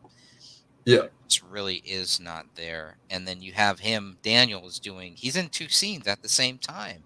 He's sitting in front of a camera talking to this Steve, I think it is, who's a news guy, and this lady named Charlotte. And then at the same time, he's got the Wasik guy, he's holding him captive too. And it's just, I don't know. Because it just did not pay off for me, and I was waiting for it. But at least in this script, Daniel does die. I do believe he does die in this. Yeah, he's got the gun on Wasik, and I think he fades out. Then this is like the V6 one, so this is a little bit weird because it jumps around. Different. See, I felt like the V6 one was like a rough version of the May 12, 2014. Yeah, I agree. Definitely. For sure. Yeah, it's because I had read that other one first, so I just wanted to read this one just to see what the difference was, or if there was any difference. But here's the thing, because he fades out there at the end. He collapses to the floor, yeah. And then it there's just a fade out there, and it goes to the news. So is this thing, because Daniel is back here again, but I don't know, is this the pre-recorded thing that they did? Yeah. When he's sitting in the when he's sitting talking with that guy. Okay, yeah. So yeah. He does. Yeah, you're right. Yeah. He does scene die in this one. Yeah. Earlier. Yeah, and then he dies with this other guy who after they pretty much saved the day, and now they got Mr. Wasek, the Patriots come in and everything. Yeah, And yeah, then he gets captured. Yeah, yeah, and Daniel's character doesn't live through the thing. I was like, okay, well, that's kind of a bummer. yeah, You know, like he yeah. spent And I guess that's the whole sacrificing yourself for the revolution theme, which is decent. He's got a it good. kills any sequel or anything. It kills any Well, about his character, yeah, about his for character, sure. right? Yeah, And all these other characters that I really don't care about. You know, yeah. You don't want the discount Daniel Walker lieutenant who gets propped up in Gray State too. Just like, hey guys, I wasn't even in the first one, but I'm the main character now. You know what I mean? Like, yeah, it's like watching Grease 1 and then Grease 2. You know, it's like, don't do it. Don't watch Grease 2. It's horrible. Yeah, I I totally know what you mean there. Daniel has a sick voiceover, page 124 on the script. No one wants to give up everything. Most of us just want to live in peace. And then he's got another one, but freedom is not something you have, it's what you are. And sometimes that's just a scary place to be. Pretty good line. I think that's a scary place to be, could be fixed. But I like that beginning part. Freedom being what you are. I do like the freedom themes, and even those I feel like aren't even quite fully realized. But this is what Greg was saying about like what happened. So there's the city plaza. I think this is like the last scene. A lineup of UN and government officials, Wasek's friends on stools. Someone reads the final recitation. Steve, voiceover. So how does the story end? Daniel, I don't know if it'll ever really end. Daniel, there's always some part of us that'll hate the other part.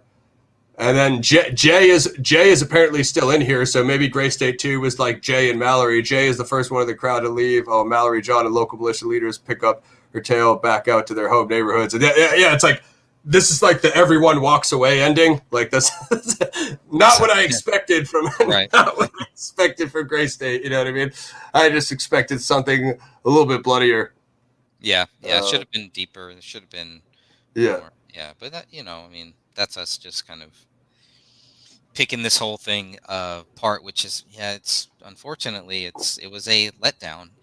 I mean, really, I thought just for me, because I love fighting, so just because there was some really good fighting scenes, I would have went and saw it just for that. Yeah, hell yeah. And that's an easy thing to bank on too nowadays with like the whole Daredevil. Have you seen the Raid Redemption?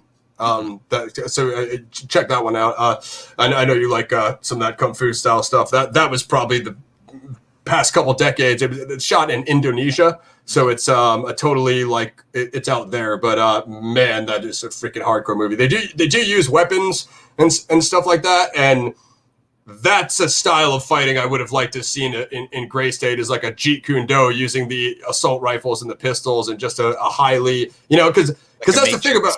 Yeah, that's the thing about Gray State, is like you want the hyper realism as far as the military style, action, but also it is basically like a pre-apocalyptic. It's still almost sci-fi, you know what I mean, and kind of what you're doing. So you're not really grounded in any like they need to use Krav Maga, or they need to use some sort of standard military style, fighting style, you know what I mean?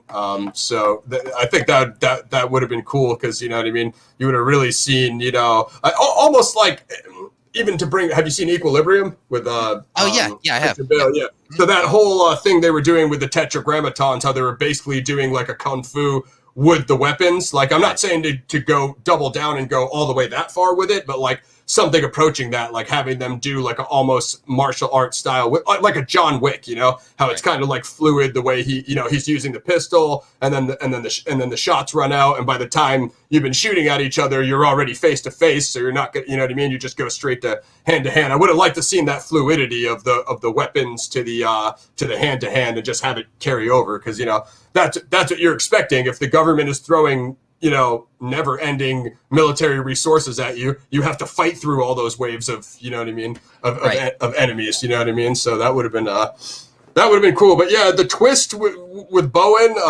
just switching sides at the very end, I was not really sold on that, as Greg was saying. I think what you would need is some sort of hint that, again, and this is cliche again, but I'm going to go back to it, like, maybe him and Daniel like know each other from a previous unit from his past. Like if you're going to go through the whole military veteran thing, then certain themes got to relate to that. You know what I mean? So maybe he knows Bowen from a past unit. They created their own 3%er faction back in the 90s before anybody knew about it in the modern current gray state timeline. You know what I mean? And then it's cool because it's like, hey, yo, we're military soldiers, but we have this, kind of like their own secret society, like a revolutionary secret society. That would be the antithesis to the Illuminati cabal. You know what I mean? Where it's like, yeah, they had their thing going on for thousands of years, but we started our own thing too. In case, hey, we're gonna be in this, we're gonna be in the service, but if the system ever turns against us, if anyone ever comes down on us, we got our own backup plan for each other, for our neighborhoods back home. So how we look out, you know what I mean? Something like that would have been cool. Other than just having Bowen just deciding to have that aha light bulb moment, like, hey, I know we tied him up and we're waterboarding him and we're about to publicly execute him on TV, but I don't think I want to go along with this plan anymore. And it's like, because didn't that dude do that in The Rock, where he switched sides in the beginning of Rock, where he pulled the gun on the one dude and then he switched sides and shot the other guy, and he was with him. So it's like we've already seen that play out on camera before. You know what I mean? So we want something different. You know what I mean? And yeah, there just wasn't a good reason for it, Right. It just, right. I mean, I definitely didn't see it coming, but yeah, because there was no reason to see it coming. Yeah, there was no foreshadowing. And I guess, like, just find a way to foreshadow it that's not directly telling us. Like, have a shot of him looking at his phone and he's researching, freaking, InfoWars on his, you know what I mean? Just like give us some hint that he doesn't believe the mainstream narrative. And that way, like, you don't really know, that maybe he's questioning it, but you don't know, he hasn't made up his mind yet. And if you plant those breadcrumbs and the Easter eggs so we can see that he's questioning his authority, like he's questioning his allegiance, like that's what Equilibrium did really well when Christian Bale's character started to feel, and he was questioning the system, you know what I mean? And like they did such a good job of him questioning his allegiance. That's what I would expect to see from more of these characters. Like I would expect to see it with Bowen, I would expect to see it with Walker. I mean, everybody but Wasik, because he's a freaking, Illuminati pawn, you know what I mean? But like, yeah, he's a real piece of crap. But again, it just not a lot of character, not a lot of, just that's what this really needed more of. And this is an early, even if this was the last script David wrote, this would still be an early script. Once the actual filming started and everything, right. They're right. sure about all of that. Yeah, stuff changes on set too. That's what makes Joker so crazy, because movies like that where they have it written, but they go to set and they change a crap ton of stuff, like just like on the fly. Like that's what makes filmmaking really interesting, is seeing if you have a director that can make those on set adjustments, where it's like, okay, the script says this, but like let's try this just because we're here, and then you can see how things look on camera, and you can get a real feel for in the moment of what works, you know what I mean? And that's like I think Oliver Stone, like he's a very he's a Vietnam veteran, he's a very like guerrilla style filmmaker too, of Platoon, and I'm sure you've seen the things that he's done, as well as Apocalypse Now. Well, it's Coppola, but it's still that Apocalypse Now style filmmaking. I think that would have freaking done wonders for Gray State. You know what I mean? And they could have really. Yeah, his son Sean Stone actually wanted a part in Gray State, which I thought was pretty interesting too. Definitely, there were some people that were tied to the Gray State, who were going to be in this. They never said who they were, but these were supposed to be some very top A-list talent. Yep. And so it's just really, really sad that David never got to fulfill this script, this project, because I think it would have been actually a revolutionary project. I think so too. I mean, just at the bare bones. Whether it turned out a good or a bad film, as you said, like it definitely was taking a path that nothing I've ever seen, has ever done before, with, the big social media following, and, everybody was so into it, and the crowdfunding, and like, he really showed just on crowdfunding. I mean, I don't know. I mean, I guess I think Hardcore Henry got, I didn't see the crowdfunding. Do you know what Hardcore Henry is? No. It's like a it's a little bit crazy, but it's a first-person shooter movie. So it's an actual like action kind of military Clancy style movie shot in first person. They shot it out in Russia. It almost follows like a Universal Soldier kind of a story arc.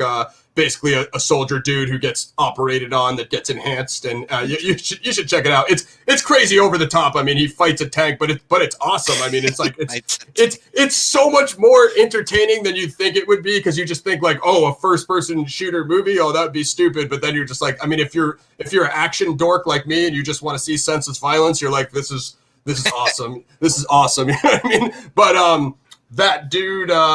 That Hardcore Henry dude just directed the movie Nobody with Bob Odenkirk. It's like a vigilante. I keep hearing about that. Yeah. It's pretty sick, man. We reviewed it on the channel. You guys can check that out. I would, if you like Bob Odenkirk, it was cool. It was his first action movie. But yeah, I think Hardcore Henry got, I think, like 100 or 200,000 in crowdfunding, and I believe they shot that out in Russia or somewhere out there in Europe. Those guys were like, which is crazy. And then Gray State got like 60K. So other than like those, I don't know of any actual like action movie that has been crowdfunded and gone all the way through the process and did well. And I even think Hardcore Henry, I think they might have did something similar with like a concept trailer and maybe took the funds, and I think they got picked up by someone else that actually, you know what I mean, helped them finish it. I think I'm not an expert in that one, but anyway, yeah, it would have been cool to see just to see that whole development process, as Greg was saying, of, you know, how this really would have ended. And I don't mean in a Gray State The Rise type of way or a Gray State type of way. I mean like taking this project, which is the script that we have now, these scripts, which I do want to check that other version, and you'll definitely like that. We're definitely going to have to do a whole show on that one. I'm so curious to hear what you think about it. It's freaking nuts. It is nuts, complete nuts, man. This one is kind of light. It's like tame. This is like the Gray State light version. That 2013 version is the dark version. I mean, for sure. Very, very, and there's a lot of stuff in there that I did like. The one thing I really like about the 2014 script is it's 126 pages. I still would have broken it. I still would have probably chopped it down. But, you know, that's about 90 minutes. That's like a 90-minute movie. And you know, it did have this pacing that, you know, you were saying the pacing really wasn't there. I felt there was, you know, the pacing was okay.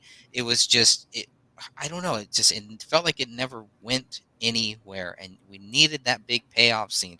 Every martial arts movie, the best martial arts movies that I've ever seen, have at the end, it's the main guy fighting the main bad guy. And the martial arts movies that don't do that, it kind of fails me. You know, you have Bruce Lee versus Han, right? That was a big thing. So there was no Wycek versus this Daniel Walker. And though that just kind of dragged on, you know, a little bit too long. I didn't really understand why the scenes were cutting at the very end. So when people read this, if you have any ideas of why that scene is even there, Daniel's dead, but then he's speaking. Yeah, I think it's because they're playing like he gave them that video of the speech of the statement. So the whole thing was like rolling it after he had passed is supposed to be like the poetic thing, like his revolutionary words are obviously going to live on beyond, you know, his spirit is going to live on beyond his character's actual lifespan. I think that's what it's going for. I mean, that's better than anything I could come up with. Well, I'm a huge nerd. Look at how many reviews are on my channel, so I guess that's kind of my department. I think this last quote, I think is the last Daniel quote voiceover, but we'll never get better if everybody's afraid of everybody else. Decent quote. I think they probably could have gone out on something a little bit stronger, but some decent stuff. Some good fights. Again, like the martial arts. Like I think that's, you know, like with the whole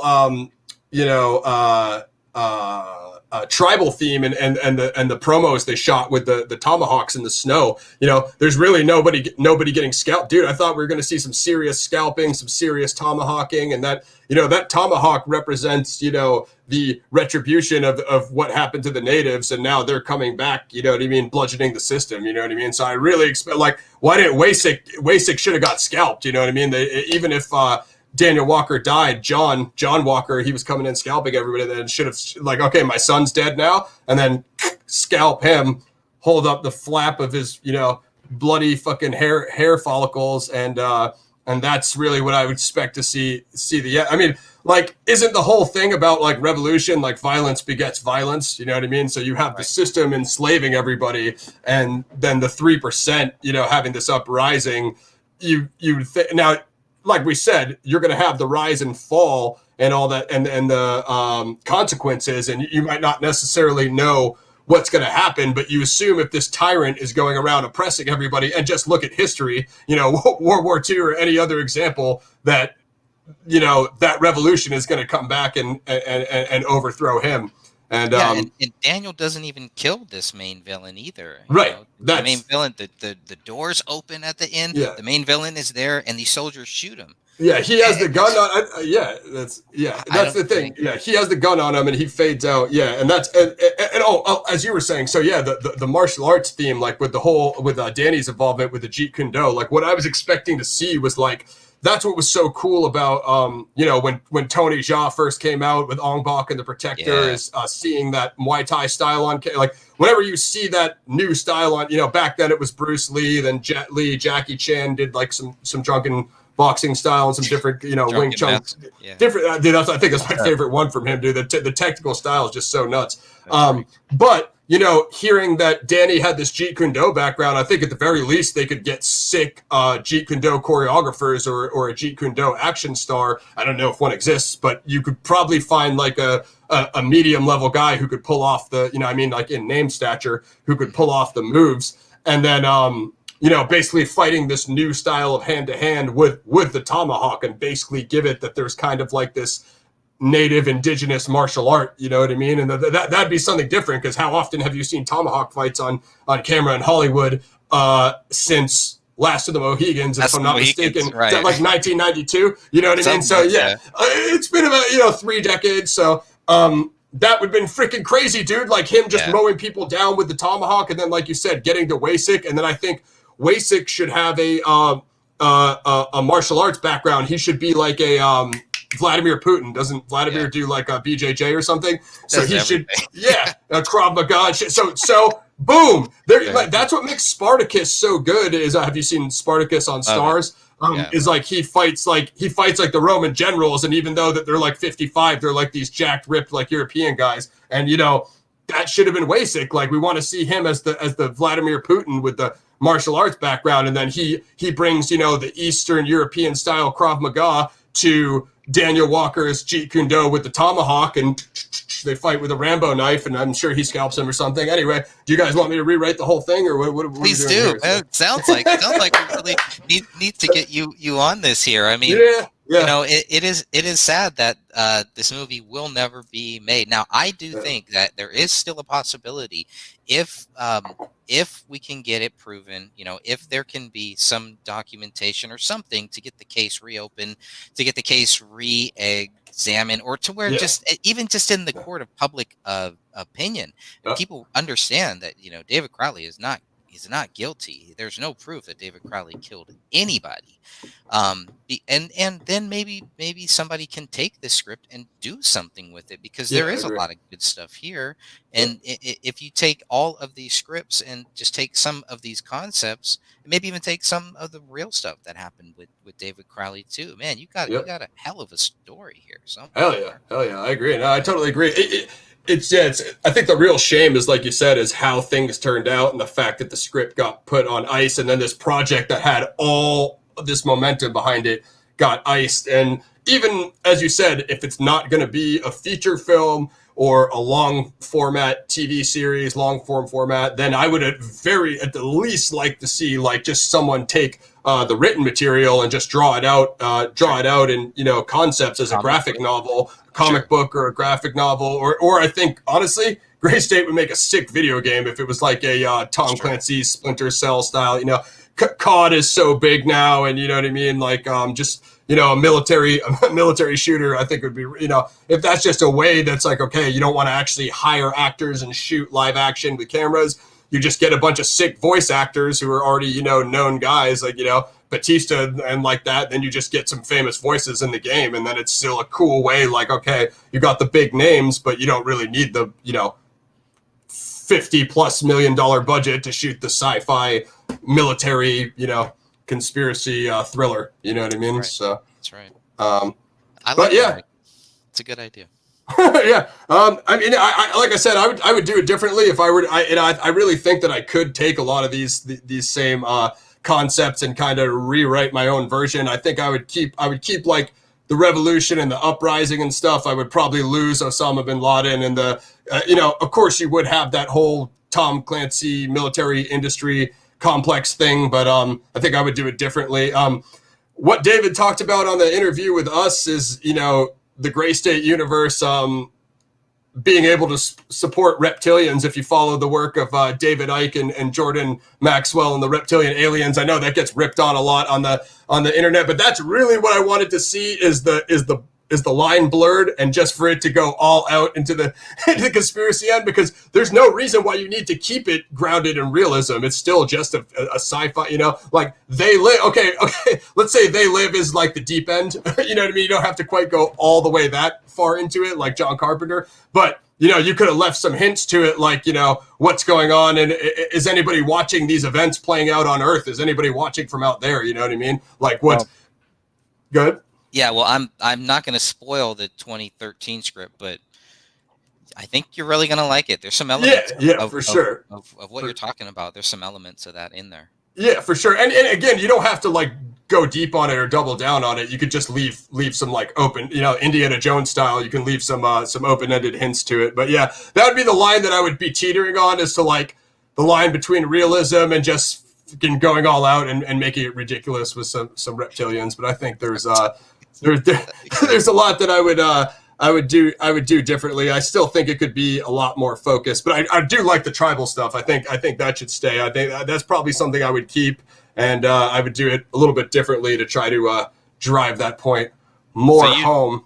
So you would have the reptilians fighting the tribal. Now, what type of fighting style would these reptilians have here? I'm very curious to know. They'd be interdimensional, so they'd just beaming. You know, they'd be beaming in and out in the fight, and you know, they'd be somewhat cheating. You know what I mean? But somebody would have to fight their weakness. Somebody would have to find their weakness. You know what I mean? So, but that's I don't know.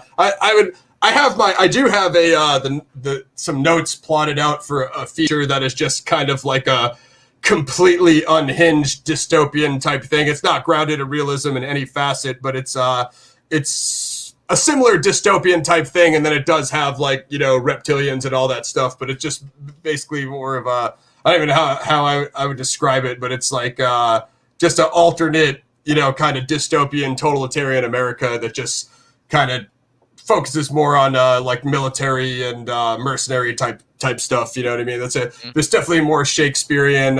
It's kind of funny. We'll see if I ever get around to plotting it out completely. But I think there's definitely something that, especially the fact that no one's ever done anything with this pre-apocalyptic, you know, Gray State concept. Like I said, especially when things ended the way they did, like you were saying, I was really expecting just Netflix and Hollywood to just churn out like 1,000 of these, you know what I mean? And it was just going to be like, oh, damn, now it's even worse because this one didn't get finished, and now we have to deal with like the, you know, discount bootleg versions for the rest of eternity, you know what I mean? So right. I'm kind of glad that didn't happen.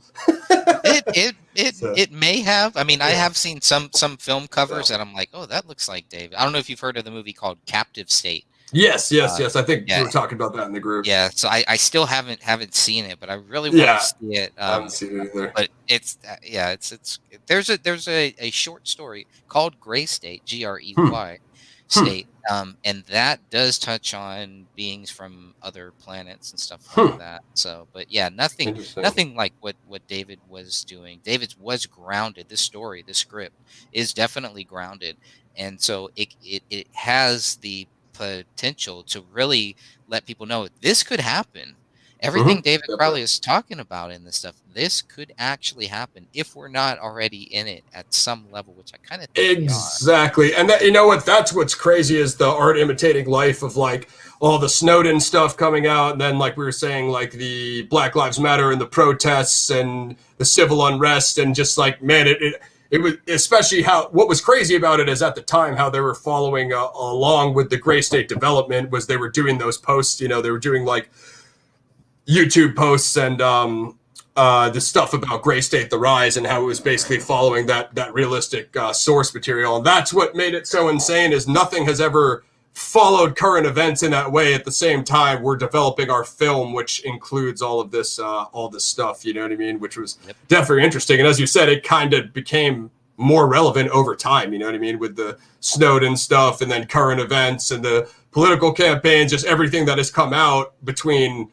2014 till now, you'd have to wonder what the impact would have been, because like, does a film become even after it's released, does it continue to be more relevant? You know what I mean? That's the real question. You know what I mean? So. Yeah, which is what They Live was. But when you read the 2013 script, you will see people in mass drinking frappuccinos. You will read about a vaccine that was killing people. There's a lot of COVID stuff in that first one too. That is not in this 2014 one. See, that crazy stuff, man, is really interesting, because I was gonna relate that to the quarantine zone of the dark zone and how that kind of gave you quarantine vibes of what we've been living through now. People dropping dead and stuff like that, which is, that's what they told us with COVID. I don't know if it was really happening, but in those first couple weeks, it was like all these people are dropping dead, But like you said, current event, regardless of what the truth is, it's the headline of the current event. So that's pretty crazy. I assume you're familiar with Fight Club? Yes. So we reviewed Fight Club 2 on the channel. It's a graphic novel. And then Mac and I are looking to review Fight Club 3. How many are there? Just 3. Well, there's the book, and then the movie follows the book. The graphic novel is the direct sequel to Fight Club 1. That's Fight Club 2, and then 2 and 3 are graphic novels, basically. Okay. So they're just like their own medium, their own narrative, but it's the same author, the author that wrote the book, Chuck P. Different characters, I'm guessing, not the same. Character. You have to find out on your own. Right. But no, it is the same characters. I'm not going to say about their image or likeness or how they look, but it is the same characters. And they add some new ones too. And Fight Club 3 actually deals with a virus that's a spoiler alert, I guess, if I'm ruining this for Greg. But this was before quarantine, as you were saying, and before COVID. It deals with a genetic, chemically bioengineered virus that is released, and then they have the cure for it, and it's kind of like what you were saying about the vaccine. It's a similar type of thing. So it's always interesting to see things that release that narrative first, like Fight Club 3 and that early Gray State script that you're referring to. It's again art imitating life, and it's much more eerie when it's like, okay, man, it's somebody. And not to say that anyone can't just think of anything creatively and write it at any time, and then that real event could happen later on. But it's like, it's always strange when it happens, though. Like you said with They Live, this is what me and Mac and Gaz and the other boys from my show, Paradigm Review Show, Subscribe, talk about. Like, They Live had drones in it in 1988. Dude, that was 30, 40 years off before anyone was ever going to develop drones, or at least from what we know. Yeah, okay, the military might have had early stuff that we didn't know about, but as far as domestic drones and even drone technology, try to imagine people understanding that in 88 when cell phones weren't even common yet, you know what I mean? It's just kind of crazy when that stuff kind of happens. I think that's basically everything I got on the Gray State deep dive. Thanks for rolling with us, guys. Definitely appreciate having Greg back. We definitely got to get you on the other channels for some martial arts action, and we've been covering some wrestling. Have you seen Dark Side of the Ring? assume? I haven't. Dude. You know, that stuff really hits me hard, because when it comes to wrestling, I like to think, I like to focus on the positive stuff. Yeah, So yeah, but I wouldn't mind watching some of that stuff. I yeah, know it's just going to get me very frustrated, because we had yeah, lived through all of that stuff. yeah, for And sure, for sure. that's all people were ever talking about. Oh, wrestling's bad, steroids, this and that. It's a lot deeper. And so I do hope that it's not just a hit piece, the same way that we've seen the hit piece on David Crowley, where just Yeah, yeah.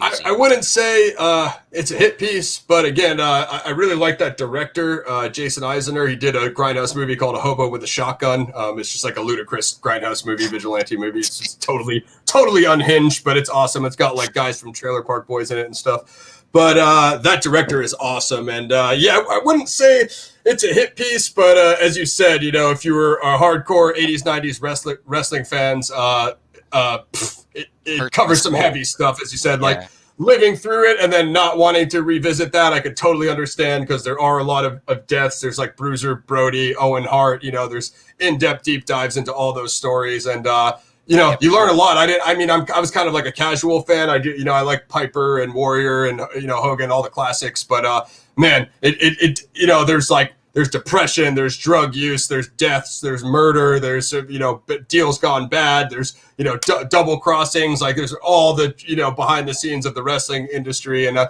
wouldn't say like it focuses on the bad, but it does like deep dive on a lot of stuff that you like may not have heard of. So it's a great series if you're into wrestling. just as long as it's accurate too. Yeah, I feel that it is, but again, I don't necessarily know a ton about all those backstories, because like you're dealing with a lot of stuff. I mean, I was born in '85, so that's like some of that stuff takes place before that, and you know what I mean. So there's obviously no way I'm gonna know about it, and then I had heard they did a dark side of the wrestling. There's a new one that came out on Brian Pillman. I hear that one. Yeah, that's the new. I think that's like the first couple episodes of the new season 3, and then the Ultimate Warrior episode is coming up next week. But yeah, we did nuts.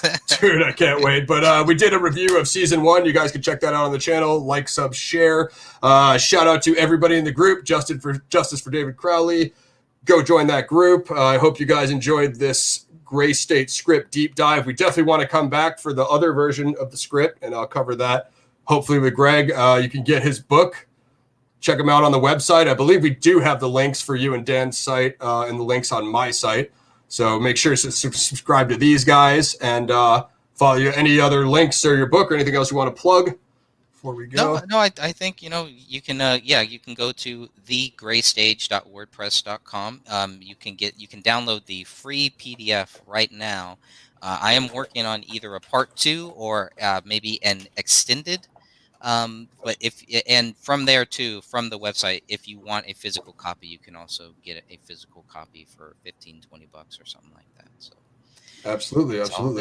Make sure to support this guy. Yeah, he did an amazing job of really putting together the timeline of the Crowley stuff. Keep in mind, guys, this is how I found Greg and Dan. There was like nothing out there about this case before these guys deep dived into it, and Dan did his updates on YouTube, and Greg's done the book, and I'm sure has several other long form PDFs on his website. Yeah, we do have a podcast too. So nice. We have the Gray Stage podcast too. We do a live show, or we do a new show every month, and it just covers the book and all the thousands of things that we didn't go into in that book, and we just kind of cover so many different things in that. And like I said, it just really scratches the surface. So I'm so happy to have someone like you who really does care, who talked with David too. That's also rare too. We haven't really had a chance. Most of the people who have talked with David think that we're just crazy, or that we, and it's like, wait a minute, you guys are accusing him of being guilty. We're the bad guys? No. Yeah, that's how it goes. Things get weird with this stuff, especially in the creative space, and it's just so obnoxious for this to happen with such a big project that has so much promise behind it. But at the same time, looking at it from the outside in, I can kind of see the way that it goes, because this with Hollywood projects, this kind of thing probably happens all the time. This just happened to be an indie project out there from the Mountain West, so it's just kind of sad to see it go that way. So make sure to subscribe to Greg's channel. Then you guys have got the Gray Stage channel as well, right? If I'm not mistaken. Yep. the YouTube channel. So we got that. Just Mhm. has David Crowley stuff on there. So we're gonna start doing more live shows there too. But yeah, it's we're gonna keep going until the case is either reopened or we're just going to keep going just to let the public know that, hey, David Crowley is not guilty. There is no proof of his guilt, and in this country, you are innocent until proven guilty. Absolutely, I agree 100%. And do you still do the restreams over there? I know for a while you kind of were Yeah. doing Yeah, yeah. my computer crapped out, but yeah, every now and then I'll do one of those. But once I get my little desktop here fixed and my Linux is back up and running, yeah, we're gonna do a lot of replays. You overloaded it with replays. We do, man. People are like, it's too much. I've seen this 20 times. Like, okay, yeah, No. It was but, good. I appreciate you did that though, because you reposted the stream you did with me and Gaz, and it was it's cool for people who are new to the case and haven't caught up with that old stuff that we all did back in the day. You get a second chance to see it over there on Greg's stuff. So make sure to support these guys. I'll probably drop a link to Zodiac Files episode 1. If you guys don't know, I'm on the awesome. Yes. I'm on the Zodiac killer case. That's the one I'm stuck on right now. We have episode 2, the death of Ray Davis, the possible first attack of the Zodiac killer here in Oceanside, California. That's coming real soon. So just like, sub, and share for notifications. Couple quick shout outs. My boy Drew Beeson citing in on the Zodiac killer. Drew does really good research on this topic. You can check him out at the Drew Beeson channel on YouTube, where he does the Zodcast. His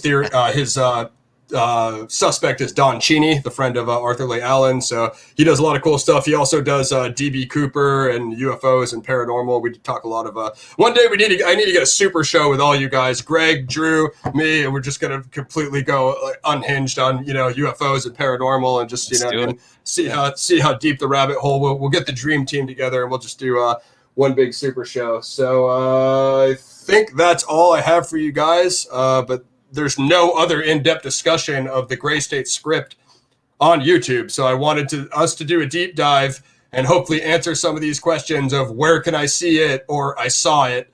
No, you haven't unless you downloaded it and read the script. And I think I guess one thing I could do is a script reading. I know those are big things. If you guys ever want me to do that, I could do the full script reading here on the channel, kind of like an audiobook style format. So if that's something you'd be interested in, leave. So, or I'll probably end up doing it with the other version because Greg says I'll be much more interested in that one. So if I do it one I'm not invested in on, then it might not be that interesting, but I might like that one. So leave your feedback below, guys. Let us know. We're out. Make sure to support the book and follow these guys. Shout out to everybody in the group. Appreciate you guys. Have a good one, everyone. We're out.